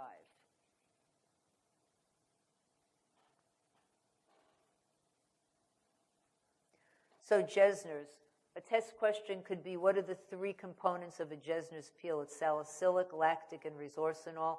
If you had a patient who was allergic to salicylic or to aspirin, they would not be taking a Jesner's peel. Hyperpigmentation, it decreases the amount of melanin contained in the keratinocytes. I can't even say it. It's applied in layers, and the exfoliation is usually seen in 8 to 10 days. This is one of those peels you put on and nothing happens for quite a while, and then all of a sudden it starts happening. There's usually no weeping or crusting. TCA peels can be anywhere from 10% to 50%. Usually 10 to 25%. It's just removing fine lines. It's softening pores. It can usually be used in dark-skinned patients. One application is going to cause superficial shedding of the stratum corneum. People have often done it weekly or bi-weekly, although I haven't, but you can. And if you want a deeper peel, which is going to soften deeper rhytids, it's going into your upper reticular dermis. That would be TCA of 35 to 50. This can also repair some kind of acne damage.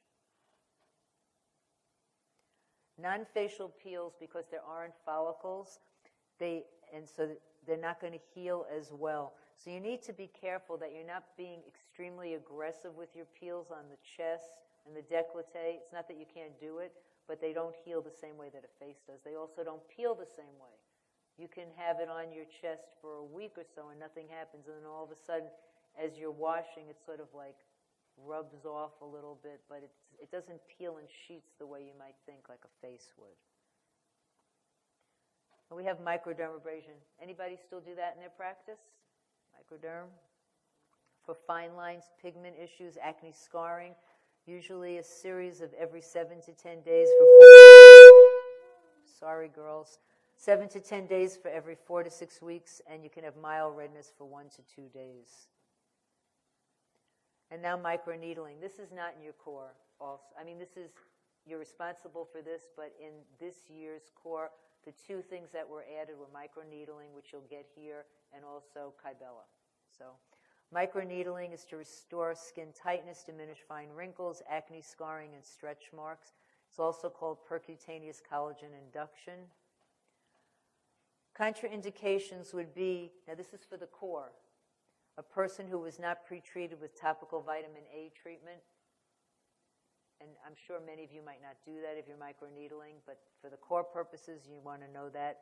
You wouldn't do it if you had a presence of skin cancers, warts, solar keratoses, or skin infections, any active acne or herpes, a patient on blood thinners, patients on chemo or high doses of corticosteroids, uncontrolled diabetes mellitus, and a history of keloid scarring or stretch marks or scars that have been there for less than a year.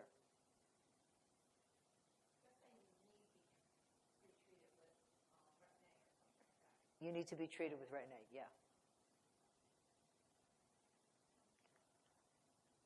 Preparing the skin, you'd take your pre and post photos, you'd sign your proper consents, your topical CNA 3 weeks prior to the treatment to promote good skin health.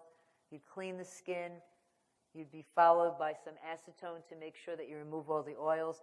And you might want to put a topical anesthetic on it, no larger than 300 cms. You can do the face. And you can leave it on for 30 to 45 minutes. Do not occlude. This is your mechanism of action.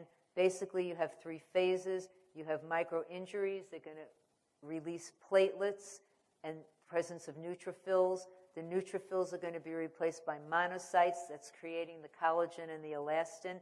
And then in phase 3, you get your collagenesis ultimately and your matrix proteinase, which promotes collagen 2 into collagen 1.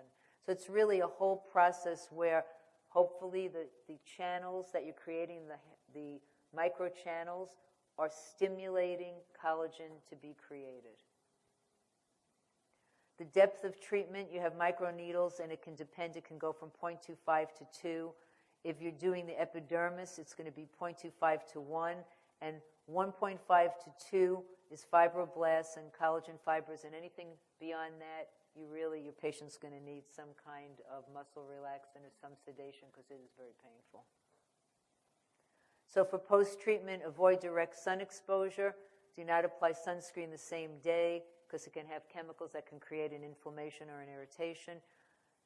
You want to have a minimum of 30 SPF starting 1 day post-treatment, and you're going to have an inflammatory and lag phase for possibly 5 days. You want to use topical antioxidants, and in days 5 to 14, which is when your fibroblasts should be being produced, you want to put on your topical antioxidants, your growth factors, your sun protection with broad spectrum protection. The treatment should be you should no sooner do a treatment than any 30 days with microneedling, especially in your older patients because you really want their skin to heal. There's no limit to the number of treatments. Generally, 6 are recommended for anti-aging.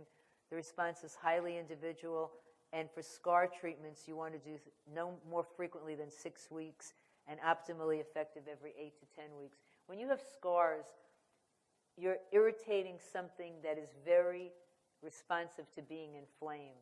So you really want to be careful, and you don't want to be going over it so heavily that blood's pouring out or that you've got it so irritated that you go, now I got it. You just want to really create that reaction so that you can see that you have some kind of a response to your microneedling. Usually it's pinpoint bleeding, and then you go on.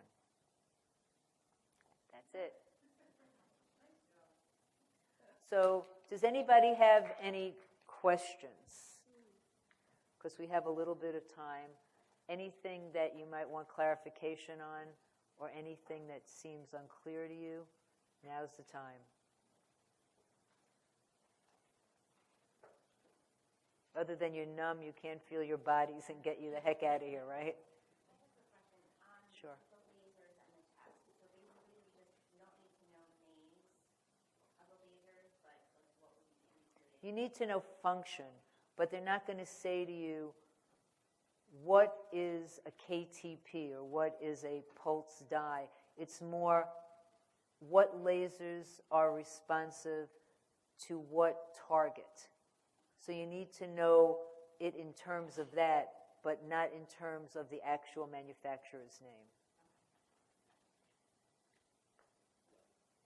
Yeah. Talk about implants, metal implants, also dental, like for dental implants, would that be contraindicated? Anything that would have a metal in it, yeah.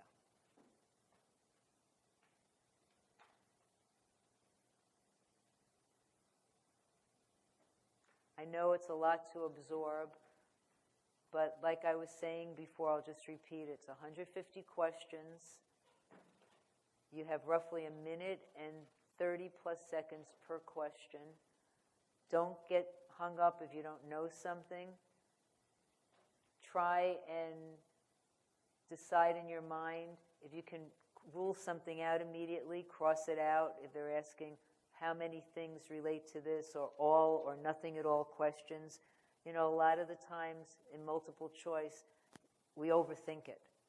So I don't want you guys to overthink it. You all have a great base to go into it with, and it's really just knowing the core and just taking a breath. 55% is neurotoxins and fillers, 30% is laser and light, and 50% is skincare. So I think that basically you all practice, and even if you're not actively doing the injections, you're in the room and you're seeing the injections, just know the core.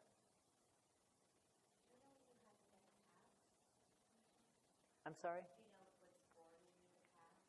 I would think it's, I don't know, I'm making this up, so don't hold me to this, but I would think probably 80% or above, so if you do the math, 150 questions and 80%, but I don't know exactly. But don't even psych yourself out that way. Just go in and just don't get stuck on something that you might not know.